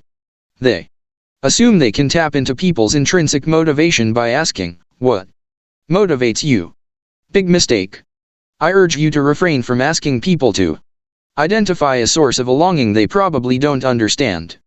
People usually don't realize that the something at the core of their dissatisfaction is their unmet psychological need for choice, autonomy, connection, meaningful relationships and work, and competence, growth, learning, opportunities, and resources. Without insight into the true nature of motivation, people tend to naively answer the question, "What motivates you?" in suboptimal ways. Based on cultural or societal norms, they cite the usual suspects: more money, power, status, acquisitions, popularity, perks, and benefits. It should be noted that some desires, such as money or leisure time, might reflect optimal motivation if aligned with meaningful values such as family and health. Evidence from current research suggests that Gen Z employees cite leaving jobs because they don't offer flexibility, meaningful work, or opportunities for growth. 1. But leaving their need-thwarting jobs doesn't mean they understand how to seek need-fulfilling jobs. The following chapter explores this phenomenon in more depth. The truth is that no matter your generation, most people still depend on external motivation to compensate for their missing psychological needs. As you might recall from Chapter 2, the scientific term for this phenomenon is compensatory need satisfaction. And it doesn't work. You're probably thinking, if motivating people doesn't work, and people don't understand what motivates them, what can I do? You can't motivate anyone, but as a leader, you can create an environment where people are more likely to experience optimal motivation. That means facilitating their need for choice, connection, and competence through 3 leadership capacities. Compare traditional leadership competencies and behaviors with leadership capacities that promote optimal motivation in Table 4.1. Table 4.1 Traditional competencies compared to foundational leadership capacities. Traditional competencies and behaviors that undermine people's optimal motivation. Foundational leadership capacities that facilitate people's optimal motivation. Drive results. Apply pressure to win. Hold people accountable, rather than encouraging personal accountability. Rely on incentives. Encourage choice, autonomy, by helping people realize that they always have choices, have options within boundaries, and are the source of their actions. Avoid emotion. Focus on metrics without aligning to values. Discount interpersonal relationships. Push hot buttons. Reward results over effort. Praise. Deepen connection, relatedness. By helping people feel a sense of belonging and genuine connection to others without concerns about ulterior motives. Aligning goals and actions to meaningful values in a sense of purpose and contributing to something greater than themselves. Focus on outcome goals while discounting learning goals. Punish mistakes. Wield knowledge and expertise. Power. Build competence by helping people feel effective at managing everyday situations. Demonstrating skill over time. And experiencing growth and learning. Your leadership capacity is essential to people's optimal motivation. In his groundbreaking book Why We Do What We Do, Dr. Edward Deci shares a compelling example of a medical doctor who applied his leadership capacity to encourage choice, deepen connection, and build competence. Point 2. A doctor instructed an elderly woman to take 2 pills every morning, warning her of dire consequences if she didn't. She would comply for a couple of months, then stop and end up in the emergency room. Doctors and nurses reminded her to take her medication, often reprimanding her for taking resources away from others who needed emergency care. Her family admonished her for scaring them each time they discovered she was at the hospital again. After years of suffering the repetitive behavior, the woman's nephew noted that recently his aunt seemed to have mastered her medicine-taking issue. When he asked her what had changed, she reported finding a new doctor she liked. She said the doctor took time to talk to her about her medications and trips to the emergency ward on her first visit. She confessed to him that she simply forgot to take the pills each morning. When the doctor asked her if there was a better time to take her medications, she told him about her lifetime routine of drinking warm milk before bed. The doctor explained that it didn't matter when she took the pills and that dairy wouldn't interfere with the medication, so if she preferred to take the pills before bed with her warm milk, that was fine. She hadn't been to the emergency room since. Think about what the new doctor did. He guided his patient's realization that she had options and encouraged her to make a choice. He deepened connection by taking the time to talk with her and demonstrated he cared about her trips to the emergency room for her own well-being and the benefit of others, including her family, who worried about her. And he built her competence by providing the information she needed to make the right choice. His leadership made it more likely for the elderly woman to experience choice, connection, and competence, change her behavior, and form a positive habit that literally saved her life. What does it mean to be a leader if not to help people flourish and excel so they thrive, not merely survive? A sad reality is that most organizations hold leaders accountable for competencies defined by 6 top-down management theories published between 1841 and 1972.3. Instead of Embracing contemporary motivation science, leaders are still trying to motivate people using tactics based on B.F. Skinner's animal studies, Abraham Maslow's outdated hierarchy, and David McClelland's power-centric principles. Point 4. Never has there been a better time to upskill leaders on the foundational leadership capacities that simultaneously promote people's well-being and their workplace performance. That's why I'm intrigued with this operational definition of leadership, meaning that each part of the definition is substantiated empirically, by Dr. Dries Igarmai. Leadership is the act of arousing, engaging, and satisfying the motives of the followers in an environment of conflict, competition, or change that results in the followers taking a course of action toward a mutually shared vision. Point 5. People's most fundamental motives are the three basic psychological needs required for optimal motivation. Your leadership either promotes or thwarts people's experience of those needs. Point 6. You have choices about how you lead.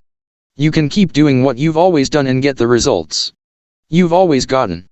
You can mimic what you see other leaders doing, good and bad, and hope for better instead of worse. Or you can elevate your leadership by taking advantage of groundbreaking motivation science so people are more likely to experience optimal motivation, achieve their goals, and thrive at work. 3 foundational leadership capacities. Everyone relishes experiencing optimal motivation. Yet, as I've written throughout this book, this state is fragile. External pressures are constantly enticing people into suboptimal motivation. I'm reminded of the movie The Godfather Part 3. The story's protagonist, Michael Corleone, has endeavored for years to legitimize the family business. In his frustration at the people and circumstances thwarting his efforts, Michael, played by Al Pacino, utters the dramatic line that resonated with so many: "Just when I thought I was out, they pull me back in." Your leadership may be the most potent force preventing people from getting sucked into the vortex of suboptimal motivation. You can't compel people to thrive, but you can pave the way for them to experience and sustain optimal motivation. That means embracing the foundational leadership capacities to encourage choice, deepen connection, and build competence. Embrace a philosophy instead of a to-do list. Imagine if you mastered the 3 leadership capacities. That would be grand. But let me suggest a potentially grander plan.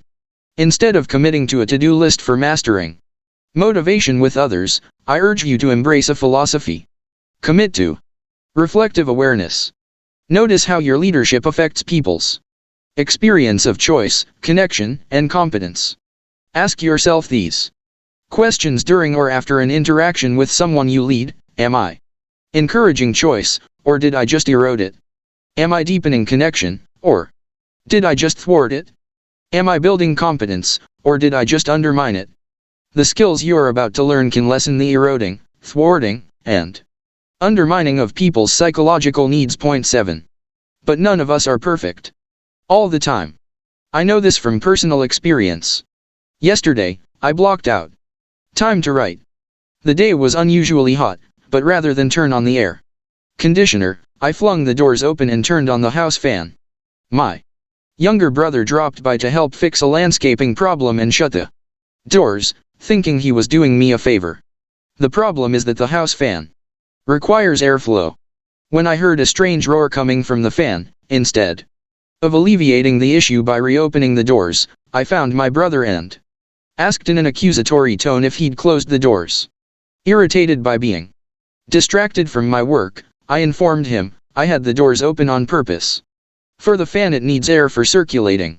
My brother explained that he was making a lot of noise outside and closed the doors, thinking he was doing me a favor. I could have left it there. But in a moment of reflection, I realized something my brother didn't consciously perceive. By accusing him of making a bad decision, I threatened his sense of choice. Would he be inhibited from taking the initiative to do what he thinks is helpful in the future? By pouncing on him without seeking out his side of the story, I threatened his sense of connection. Would he be more inclined to tiptoe around me in the future? By questioning his judgment, I had threatened his sense of competence. Would he be less trusting of his own judgment in the future?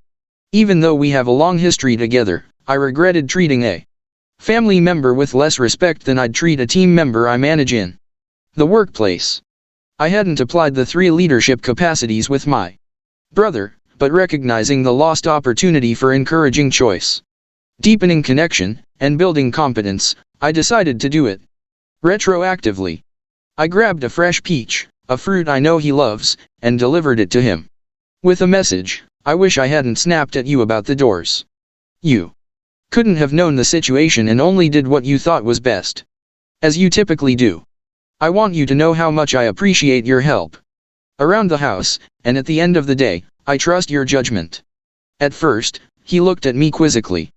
Then he nodded and replied, you know how grateful I am for your support. When he left for the day, he shouted, I love you, sis.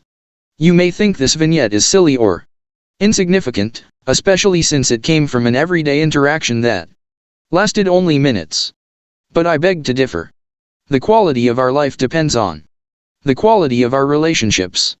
That truth is as relevant in the workplace as it is in our personal life. My imperfections give me plenty of opportunities to practice reflective awareness.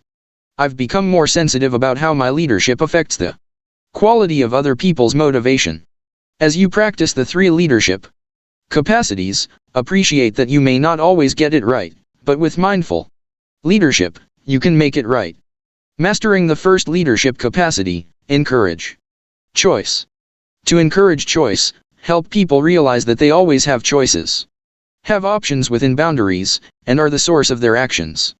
To encourage choice, help people realize that they always have choices, have options within boundaries, and are the source of their actions. Do you question the practicality of offering people choices? What about job requirements, legalities, and non-negotiables? What if people have to follow safety protocols, federal regulations, and compliance standards? Take heart. When you encourage choice, you aren't just allowing people to do what they want. Encouraging choice promotes a person's perception of autonomy, control, and volition. One of the most potent examples of experiencing choice despite a lack of freedom is Dr. Viktor Frankl's account of how he and others managed to survive unimaginable horrors in a World War II concentration camp. As a prisoner of war, Frankl had no freedoms accorded to him. His book Man's Search for Meaning profoundly describes how he fulfilled his basic need for choice by choosing to appreciate a beautiful sunrise, help others suffering more than he, and accept responsibility for his frame of mind. Of that experience, he wrote, everything can be taken from a man but one thing, the last of the human freedoms to choose one's attitude in any given set of circumstances, to choose one's own way. 8. Encouraging choice doesn't mean giving people freedom that implies you control them and their actions. Instead, you offer people an opportunity to escape being prisoners of their own thoughts. You help them fulfill their essential need for autonomy. Could you be eroding people's need for choice? When you drive for results, you may think that applying pressure or micromanaging seems like a common-sense solution. But unless the situation is dire, avoid choice-eroding leadership behaviors, including any of the following: relying on incentives and rewards to motivate, applying pressure to drive results or win, not allowing another person to speak by doing most of the talking yourself, not offering options because you're in a hurry, micromanaging, wielding your position or expertise power to punish people or coerce decisions, failing to ask for input on decisions when the person has the competence to provide worthwhile insight and ideas, promoting your personal values without consideration that other people's values might be different than yours, stifling mindfulness through closed-ended questions and controlling language. The final item on the list can provoke a bit of controversy. I urge leaders to mind their language, for words can generate negative energy that contributes to people feeling unsafe, defensive, guarded, inferior, incompetent, or fearful. Then, I provide an example using 2 statements. Communicating a deadline. The first version uses controlling language that tends to erode the person's perception of choice. Your deadline is next week. You must do whatever it takes and push harder to finish this on time. The second version uses non-controlling language that encourages the individual to come to his or her own conclusions about how to achieve this goal.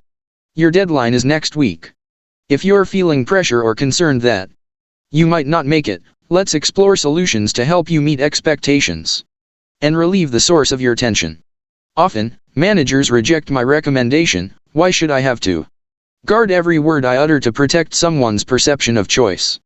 They complain about a workforce of snowflakes, a derogatory slang term, implying a generation of employees with an inflated sense of uniqueness and an unwarranted sense of entitlement. They have little respect for a workforce they consider overly emotional, easily offended, and unable to deal with opposing opinions. But, if I may say a few words about words, language defines a culture. The Japanese language includes at least 6 ways to represent rice, and just one of the Inuit dialects has 50 words for snow. 9. Language is a living thing, constantly evolving and reflecting societal changes.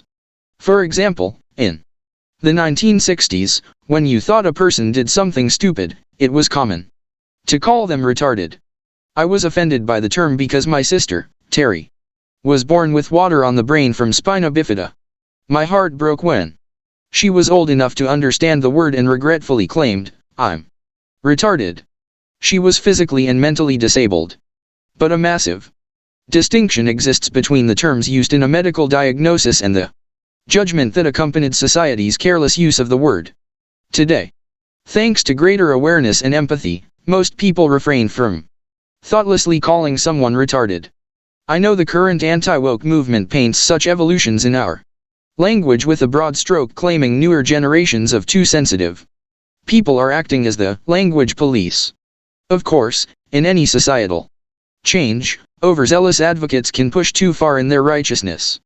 But the diversity, equity, and inclusion movement reflects a growing awareness of the minorities and subcultures who have borne the brunt of our ignorance far too long.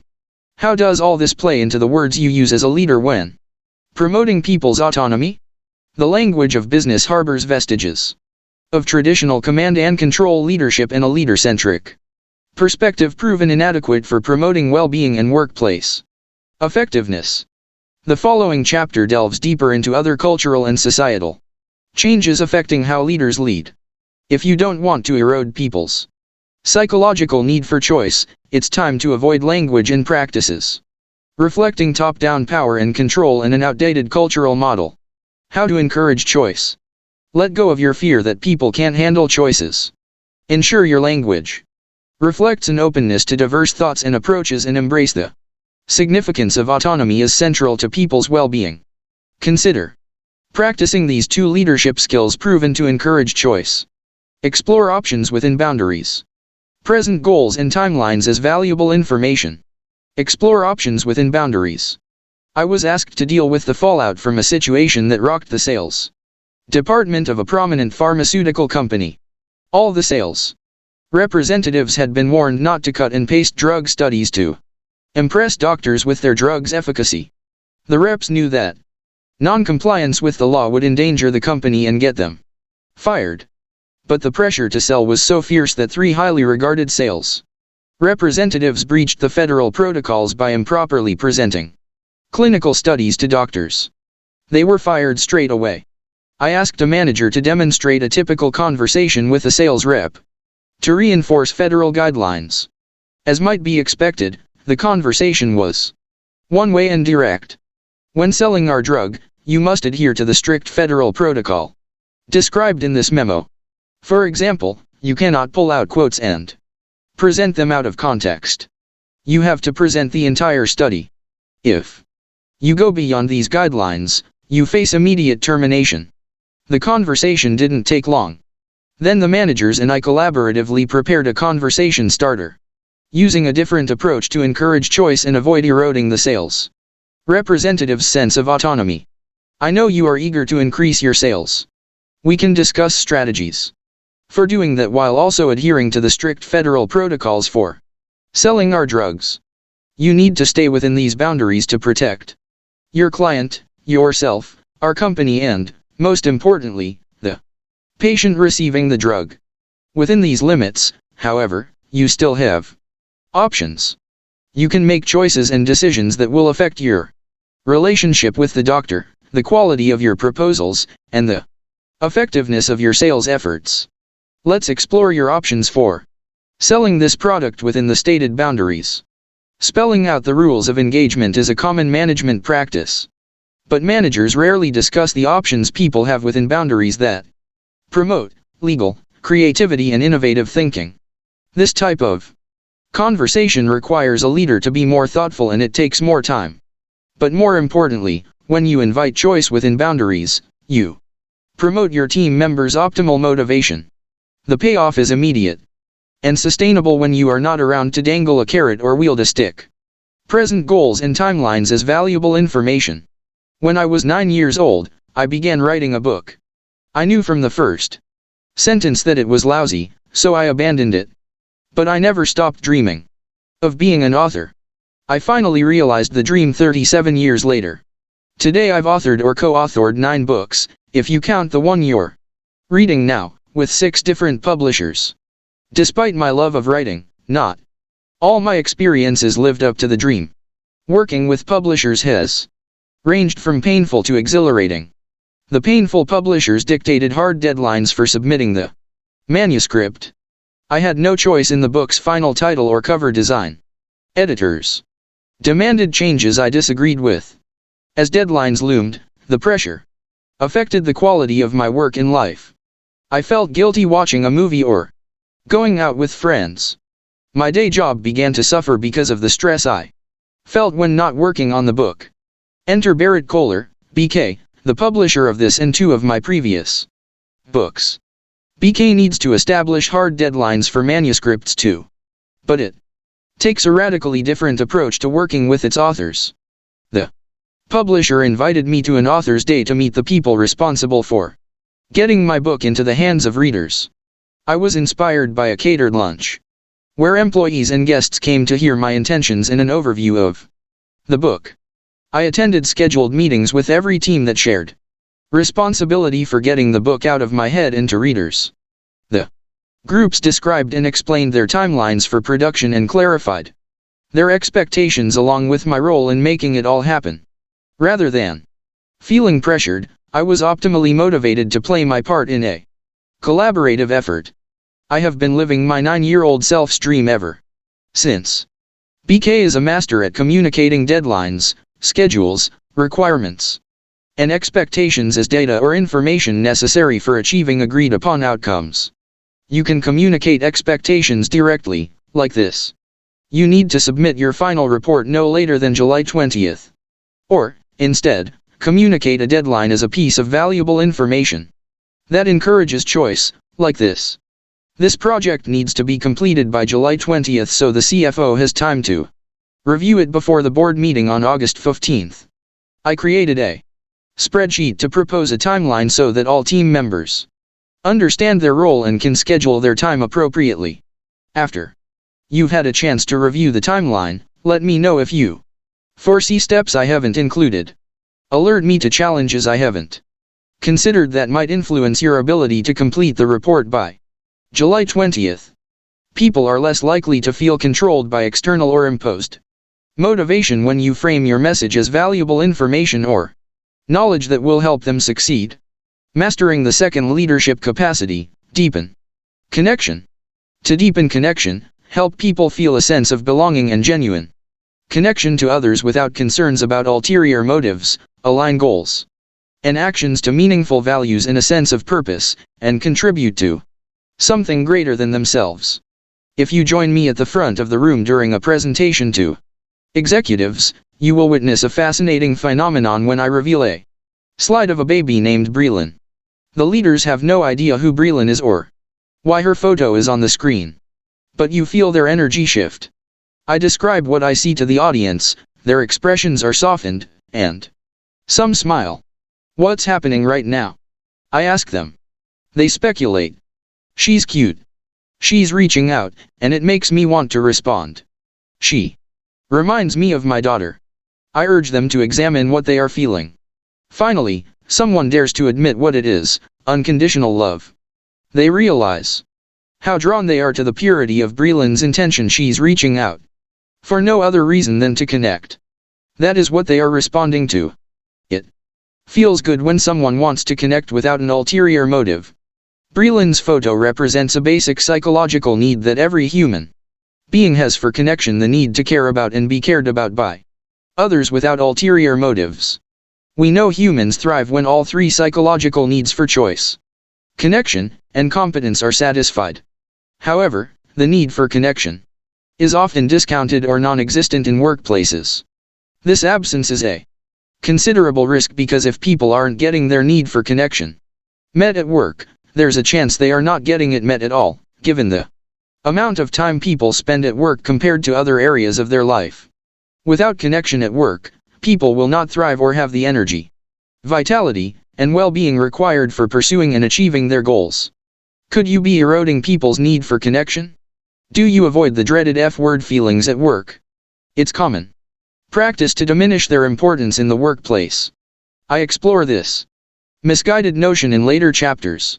Still, I want to provide a research-based argument for why you need to pay attention to people's feelings, especially if you're going to help fulfill their need for connection.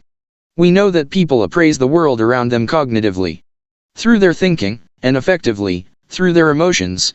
Point 10.4. Example, we constantly appraise our environment to determine whether we are under threat or safe, excited or bored, or positive or negative. We conclude that we're experiencing either well-being or ill-being through our thoughts and feelings. But, in the end, our emotions have the most influence on the outcome of our appraisal. When people's appraisal leads to a sense of well-being, they exhibit 5 intentions representing work passion, the upper end of employee engagement. According to cutting-edge research by the Employee Work Passion Company, people intend to do the following: stay in the organization, perform at above standard expectations, endorse the organization to others, use discretionary time on behalf of the organization, demonstrate organizational citizenship behaviors. Point 11. These intentions are the most significant predictors of the behavior that distinguishes employee work passion from employee disengagement. My question to you is, why discount or avoid people's feelings when their emotions are core to the appraisal process that determines whether they experience well-being or ill-being and employee work passion or disengagement? Even if you appreciate the significance of emotions at work, you could unwittingly be thwarting people's psychological need for connection by avoiding emotions and feelings, not being transparent, believing that vulnerability is a weakness, not listening, focusing on metrics without providing a rationale, promoting results and rewards over values, failing to align goals to a higher purpose, judging rather than empathizing, praising rather than expressing gratitude. How to deepen connection. You might notice a theme in this list of leader behaviors that undermine connection between you and the people you lead: a lack of compassion. Compassion is the demonstration of empathetically caring about someone beyond your own self-interest. Studies on compassion include factors such as kindness versus indifference, common humanity versus separation, and mindfulness versus disengagement. For more information on compassionate leadership, visit Center for Compassionateleadership.org/research papers. To demonstrate connection when a crisis arises at work, notice the nature of people's complaints and demands. Do they begin asking for money to implement your initiatives? If so, it could be a sign they are suboptimally motivated and reverting to external rewards for the sugar high that comes with junk food motivation. But also notice your reaction. When people respond negatively to your demands, do you react with kindness? Acknowledge the common humanity of the situation, and mindfully explore options? Or do you drive forward with indifference, separate your emotions from your actions, and disengage in the name of progress? As I write this book, Elon Musk's Twitter takeover dominates the news. I have no idea how the situation will play out, but Musk's leadership appears ineffective and destructive. He gave his employees an ultimatum: stay at Twitter only if you are willing to commit to long hours at a high intensity and be extremely hardcore, which resulted in hundreds of people leaving. Desperate business realities may be driving Musk's tactics. But it's not just what you do as a leader that matters, it's also how you do it. With over 50% of the Twitter workforce gone over the course of 2 weeks through insensitively communicated layoffs and employees choosing to escape the chaos, and hundreds more who would leave if they could afford to, Musk seems to be cutting his nose to spite his face. One of his tweets may reveal part of Musk's motivation. He posted, "How do you make a small fortune in social media? Start out with a large one." Is Musk beating himself up over a wrong-headed, suboptimally motivated business deal? His feelings about himself may guide how he treats others.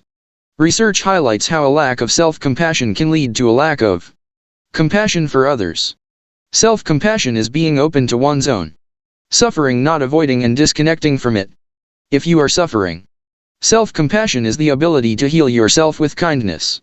Unfortunately, many top executives suffer from alexithymia, the inability to identify and describe the emotions they are experiencing. 2. Many executives have risen to positions of power marked by dysfunction in emotional awareness, social attachment, and interpersonal relating. Without the ability to recognize and cope with their emotions, executives fall prey to fatal distractions, such as money, power, and status, that lead to a lack of well-being. If leaders aren't flourishing, there's a good chance the people they lead are languishing. When you consider the leadership capacity to deepen connection, keep in mind that the person most in need of that connection may be you. You have so many opportunities to deepen connection each day. You can demonstrate empathy by listening intentionally, be more transparent, share the rationale for goals, reveal information about yourself and the organization relevant to the situation, and openly discuss your intentions. You can also experiment with 2 leadership skills proven to increase connection dramatically. Align work with values and purpose. Replace external motivation with meaning. Align work with values and purpose. Have you had a values conversation with the people you lead? Do you know what they find meaningful? Have you helped them make the connection between their daily efforts, values they personally hold dear, and a noble purpose? You have the opportunity to deepen connection by aligning people's work with values and purpose every day. When you share departmental goals, explain how they link to the organization's purpose. In one-on-one conversations, help individuals align their goals to their personal values and purpose. Facilitate a discussion with your team on how their work contributes to the company's stakeholders. Talk to people about their personal concerns during a change initiative before trying to sell them on why the change is a good idea for the company. And always advocate for justice and transparency, especially concerning access to resources and opportunities. You have the opportunity to deepen connection by aligning people's work with values and purpose every day. Replace external motivation with meaning.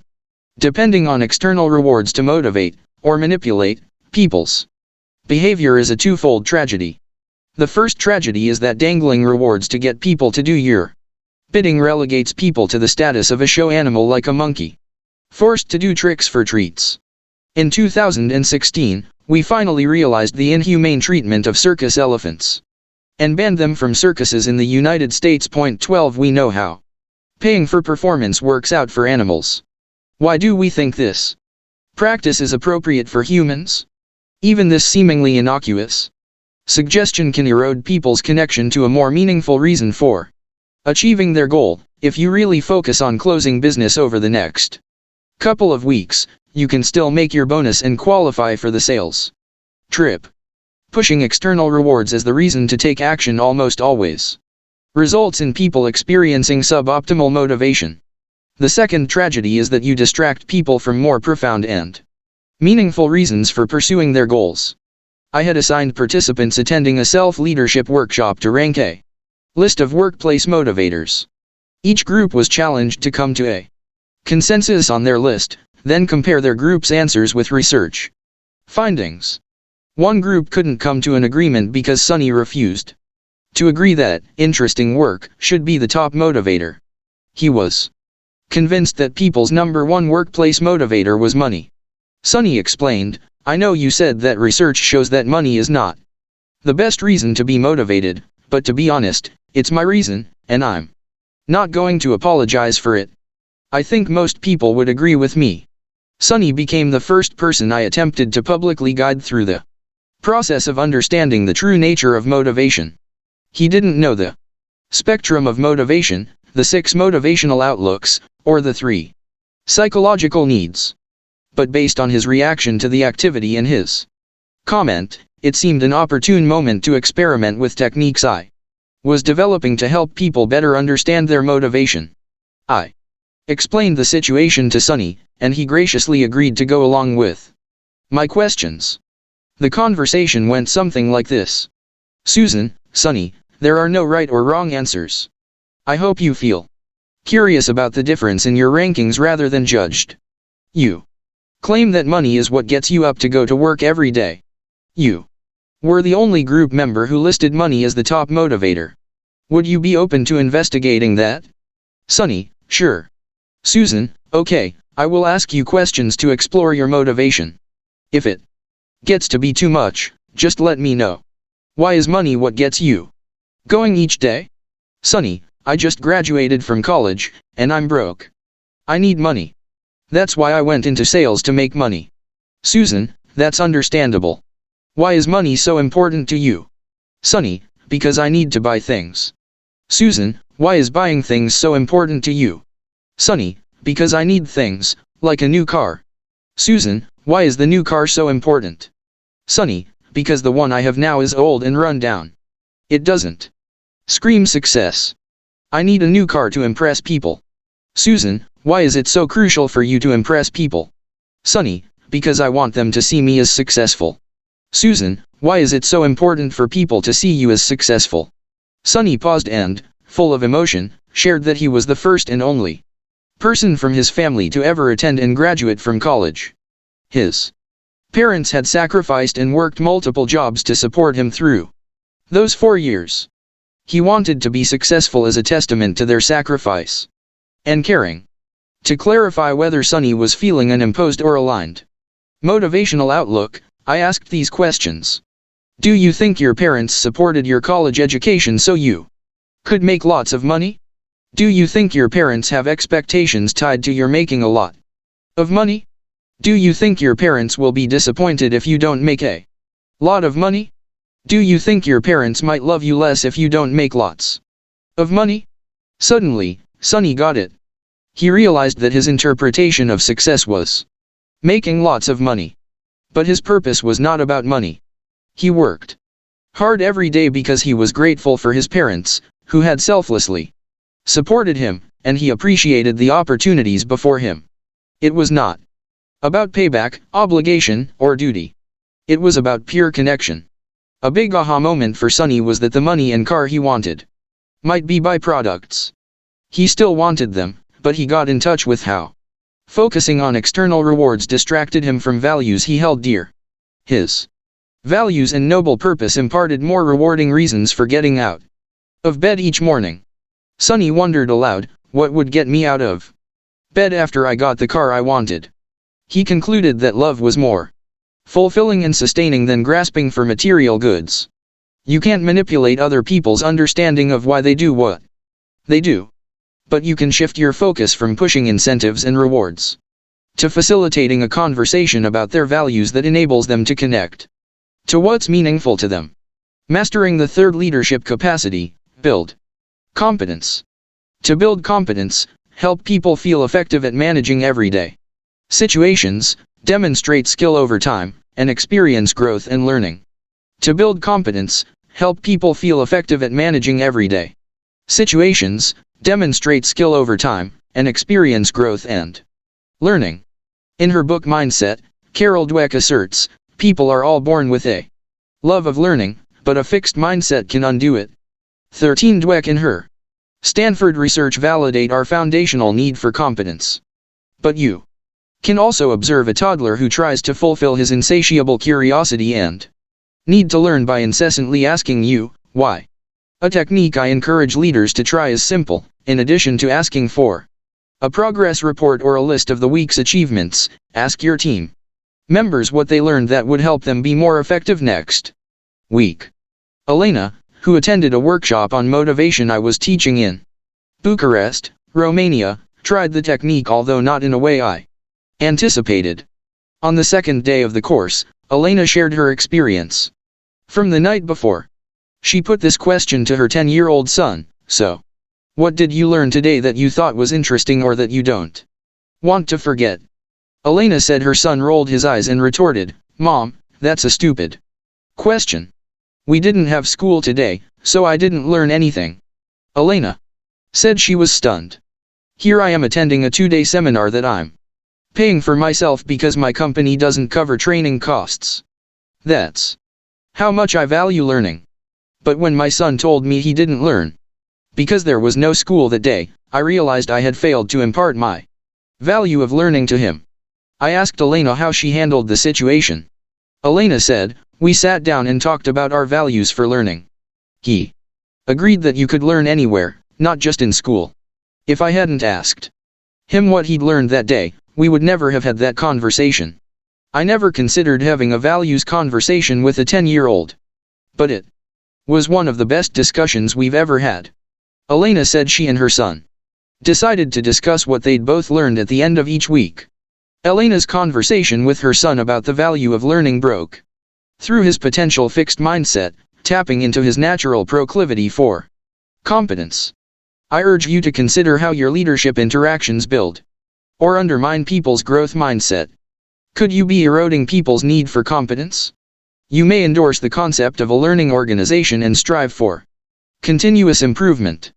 Yet you might also unintentionally undermine people's growth and learning by underestimating your role in facilitating people's psychological need for competence.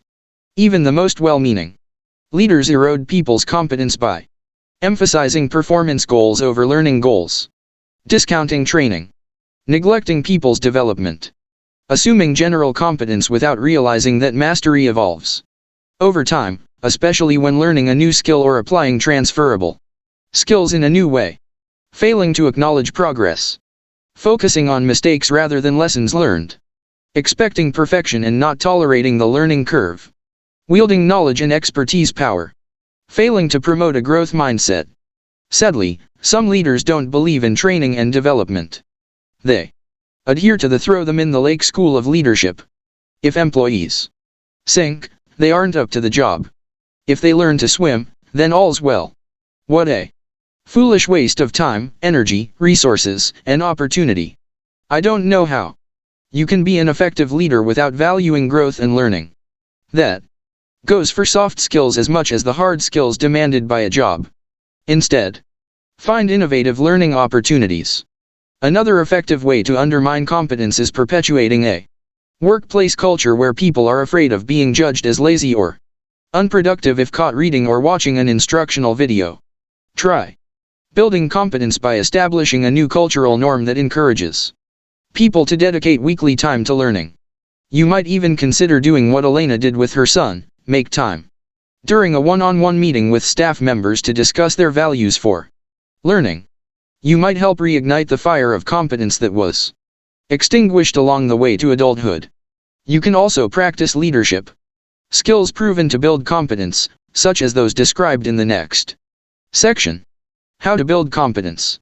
Building people's competence includes creating a work environment that promotes learning while helping people develop confidence in their abilities. Here are 2 specific leadership skills that help you deliver on that. Dual responsibility. Show and tell how to do a skill. Facilitate problem solving. Show and tell how to do a skill. Your most demanding role may be developing people's ability and energy to achieve their goals. That means knowing how to set timelines, establish priorities, evaluate performance, define roles, and generate action plans. But the least used leadership behavior may be one of the most essential. Showing and telling how or teaching people the skills necessary to achieve their goals. Point 14. Don't ignore people's skill development or consider it inconsequential. Evidence for the quality of your leadership lies in whether the people you lead demonstrate progress in mastering the skills required for their success in meeting their everyday challenges and opportunities, or not. Leaders who fail to show people how to achieve their outcomes have plenty of excuses. Maybe you've caught yourself impatiently thinking, if I need to tell you how to do it, I might as well do it myself. Perhaps you're settled with beliefs such as I shouldn't have to tell him how to do it, that's what I hired him to do, or I don't have the time. A legitimate excuse for not showing and telling others how to do what they need to learn is that you don't know how to do it yourself. In that case, your responsibility is to ensure access to training resources. But the biggest obstacle to showing and telling how to complete a task lies in your answer to this question: are you a good teacher? You can be an expert at what you do and value learning and still not be a good teacher. Being good at what you do doesn't make you good at teaching others how to do it. For proof, consider sports heroes who made lousy coaches. What surprises me is that the reason cited for athletes not being good coaches is that they tend to be insanely competitive, impatient, and difficult to work with. 15. That may be true. But let's be clear about the real reason. People who excel in their field probably don't understand, or remember, the process they went through to learn it, let alone how to break it down for others to learn. An essential aspect of effective leadership is developing people and helping them improve their skill set. If you are one of those experts who doesn't know how to teach what you do, it's time you learned how to help others learn. You will find some of the best examples for showing how to do something on the internet. YouTube instructional videos have taught me how to pop amaranth, connect my old Wii Fit to a new smart television, and repair the temperature gauge in my Keurig coffee maker.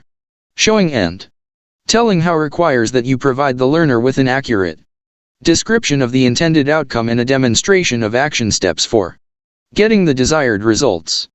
Try this: pick something you need to learn, search for instructional videos on YouTube, then compare the videos, noticing how the expert you gravitate toward and are willing to watch over and over again until you master the skill applies the fundamentals of showing and telling. How good online instructors plot out what they want you to learn and how you will learn it.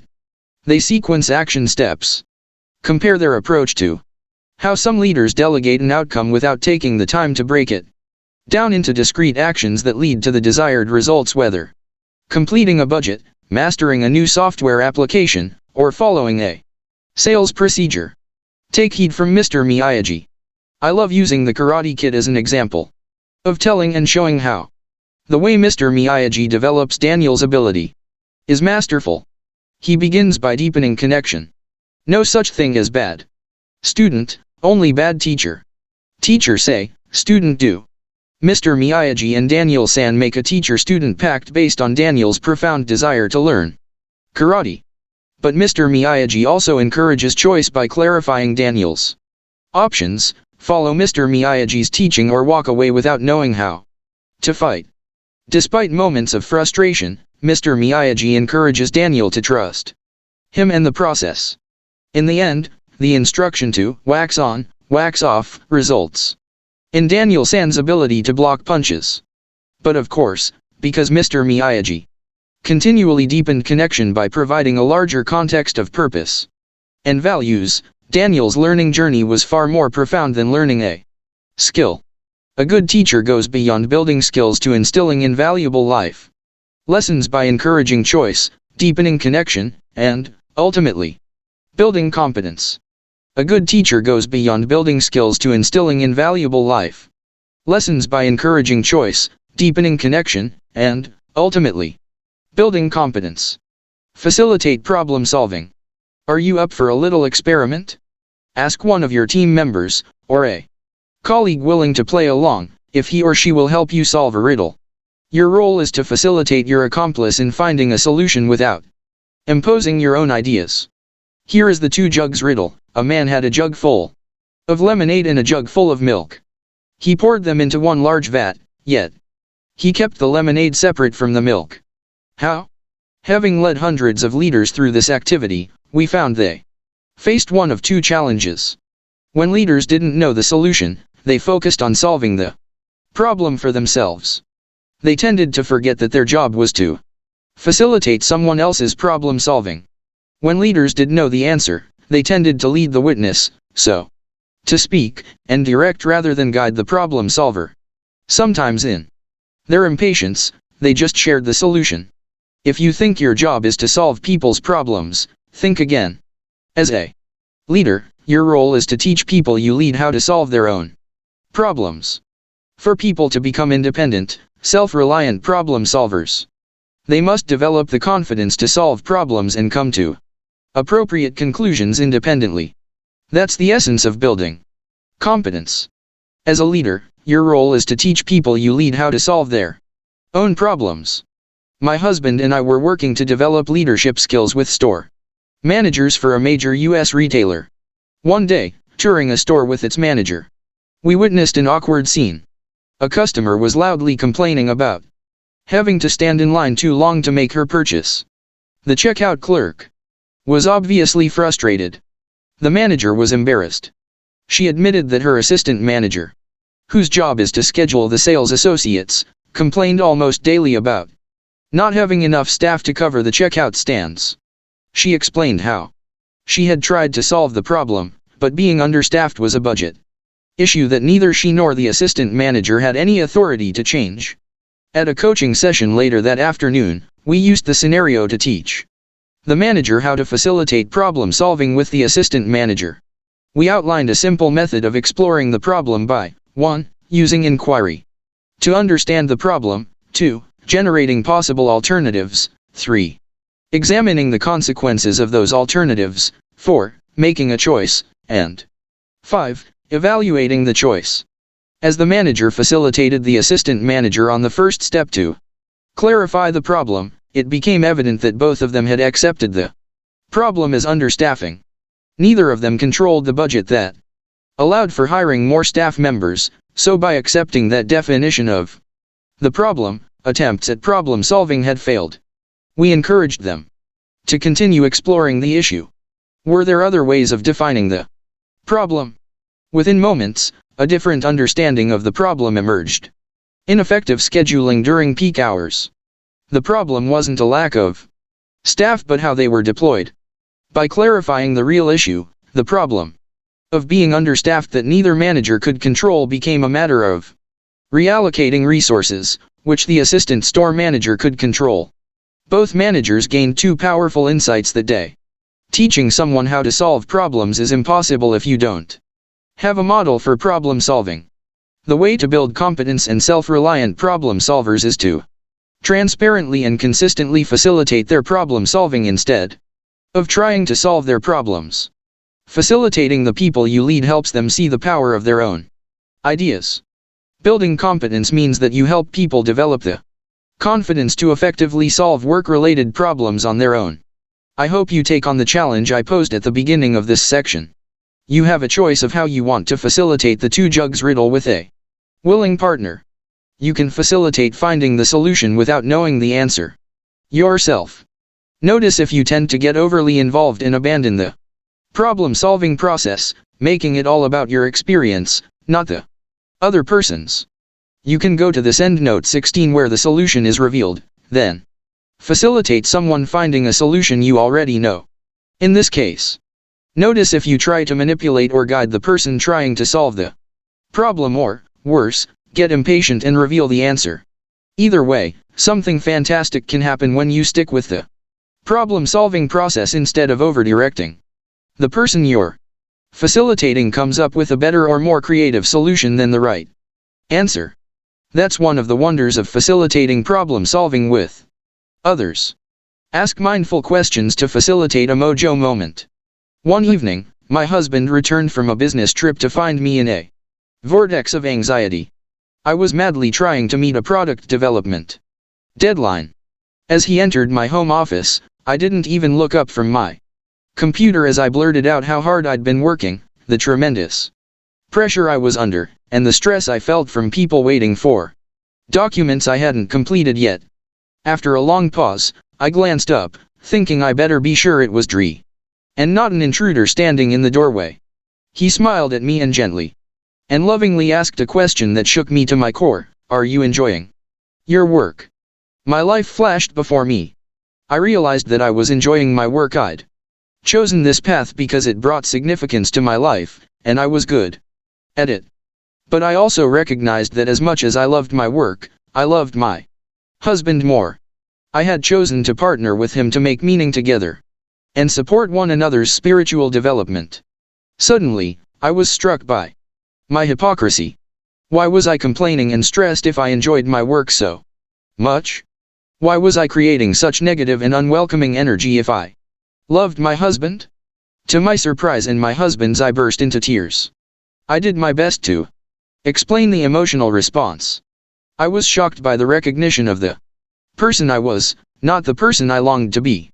My husband listened empathetically, then offered a great solution: let's go out for Mexican food and a margarita. The dinner conversation was a turning point for me. And I don't credit the tequila. Through his simple and non-judgmental question, Dre had stimulated a mindful moment. My emotion stemmed from the obvious incongruence of my stated values with my behavior. I saw the truth and options for doing and being something different. I would have gotten defensive if he'd directly pointed out the gap between my values and actions. Over dinner, I declared my intention not to impose my negative energy on Dre again. We will both attest that I became a different person that night. I shifted my motivational outlook regarding work from a suboptimal to an optimal outlook. Of course, I haven't been perfect.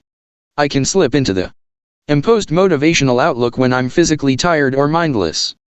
But thanks to that one mindful moment, I can access my values and purpose when I need to shift to an aligned, integrated, or inherent motivational outlook. This anecdote occurred over a decade ago. Since that night, I have passionately pursued and tested mindful questions you can ask yourself to facilitate what I call a mojo moment. These questions have been refined over the past 12 years with leaders worldwide. Mindful questions that encourage choice. When it comes to people's goal or situation, ask them these questions. What choices have you made? How do you feel about those choices? Why? What choices do you have? What choices could you make going forward? Do you feel the goal or situation was imposed on you? Why? Remember, sometimes reminding people they have a choice is all it takes for them to make one. Mindful questions that deepen connection. When it comes to people's goal or situation, ask them these questions. How might it give you a greater sense of belonging or genuine connection to others? How might it align with your values and purpose? Can you find meaning in it? Why? If you feel what is being asked of you is unjust, what would be fairer? Why? Remember, a goal without meaning takes people nowhere meaningful. Mindful questions that build competence. When it comes to people's goal or situation, ask them these questions. What skills or experience do you have that might prove helpful? What have you learned? What new skills could you learn? What insights have you gained or might gain that could help you move forward? Remember, when you limit growth opportunities, you also limit people's creativity, resilience, and ability to embrace change. These questions are effective because they facilitate people's internal framing of choice, connection, and competence. Asking people to reflect on recent or potential decisions related to their goal or situation encourages choice. Asking people to consider how their goal or situation aligns with values, purpose, or meaning deepens connection. Asking people what they've learned or could learn from their goal or situation builds competence. Try asking these questions in your next goal-setting session, problem-solving discussion, coaching conversation, or one-to-one meeting. Case in point, discovering what works. A supervisor for a large construction company shared this story with me. I think it's a compelling case for applying your leadership capacity to encourage choice, deepen connection, and build competence. The supervisor noticed that one of his employees was frequently late and appeared distracted. The supervisor admitted he wasn't good at having personal conversations with team members and that he knew little about the young man other than he was married and had 2 children. Addressing the situation indirectly, the supervisor asked the young man how he and his family were managing the challenges of the pandemic, pointing out that remote learning was a struggle in his own home. The employee broke down. His wife was an emergency room nurse, he said.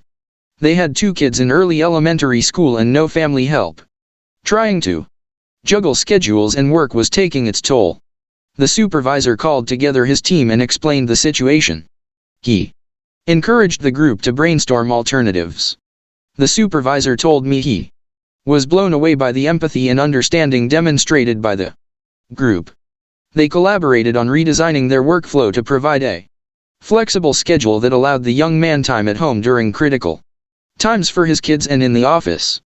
Working together, the rest of the team shuffled their own schedules to make life easier for the struggling father. The supervisor reported, "I learned that being empathetic and having a casual conversation with someone may be one of the greatest gifts I can give my people as a leader. But I also realized that as a leader, I have the power to give people choices. In this case, I trusted my team's competence enough to give them a choice on how to figure it out.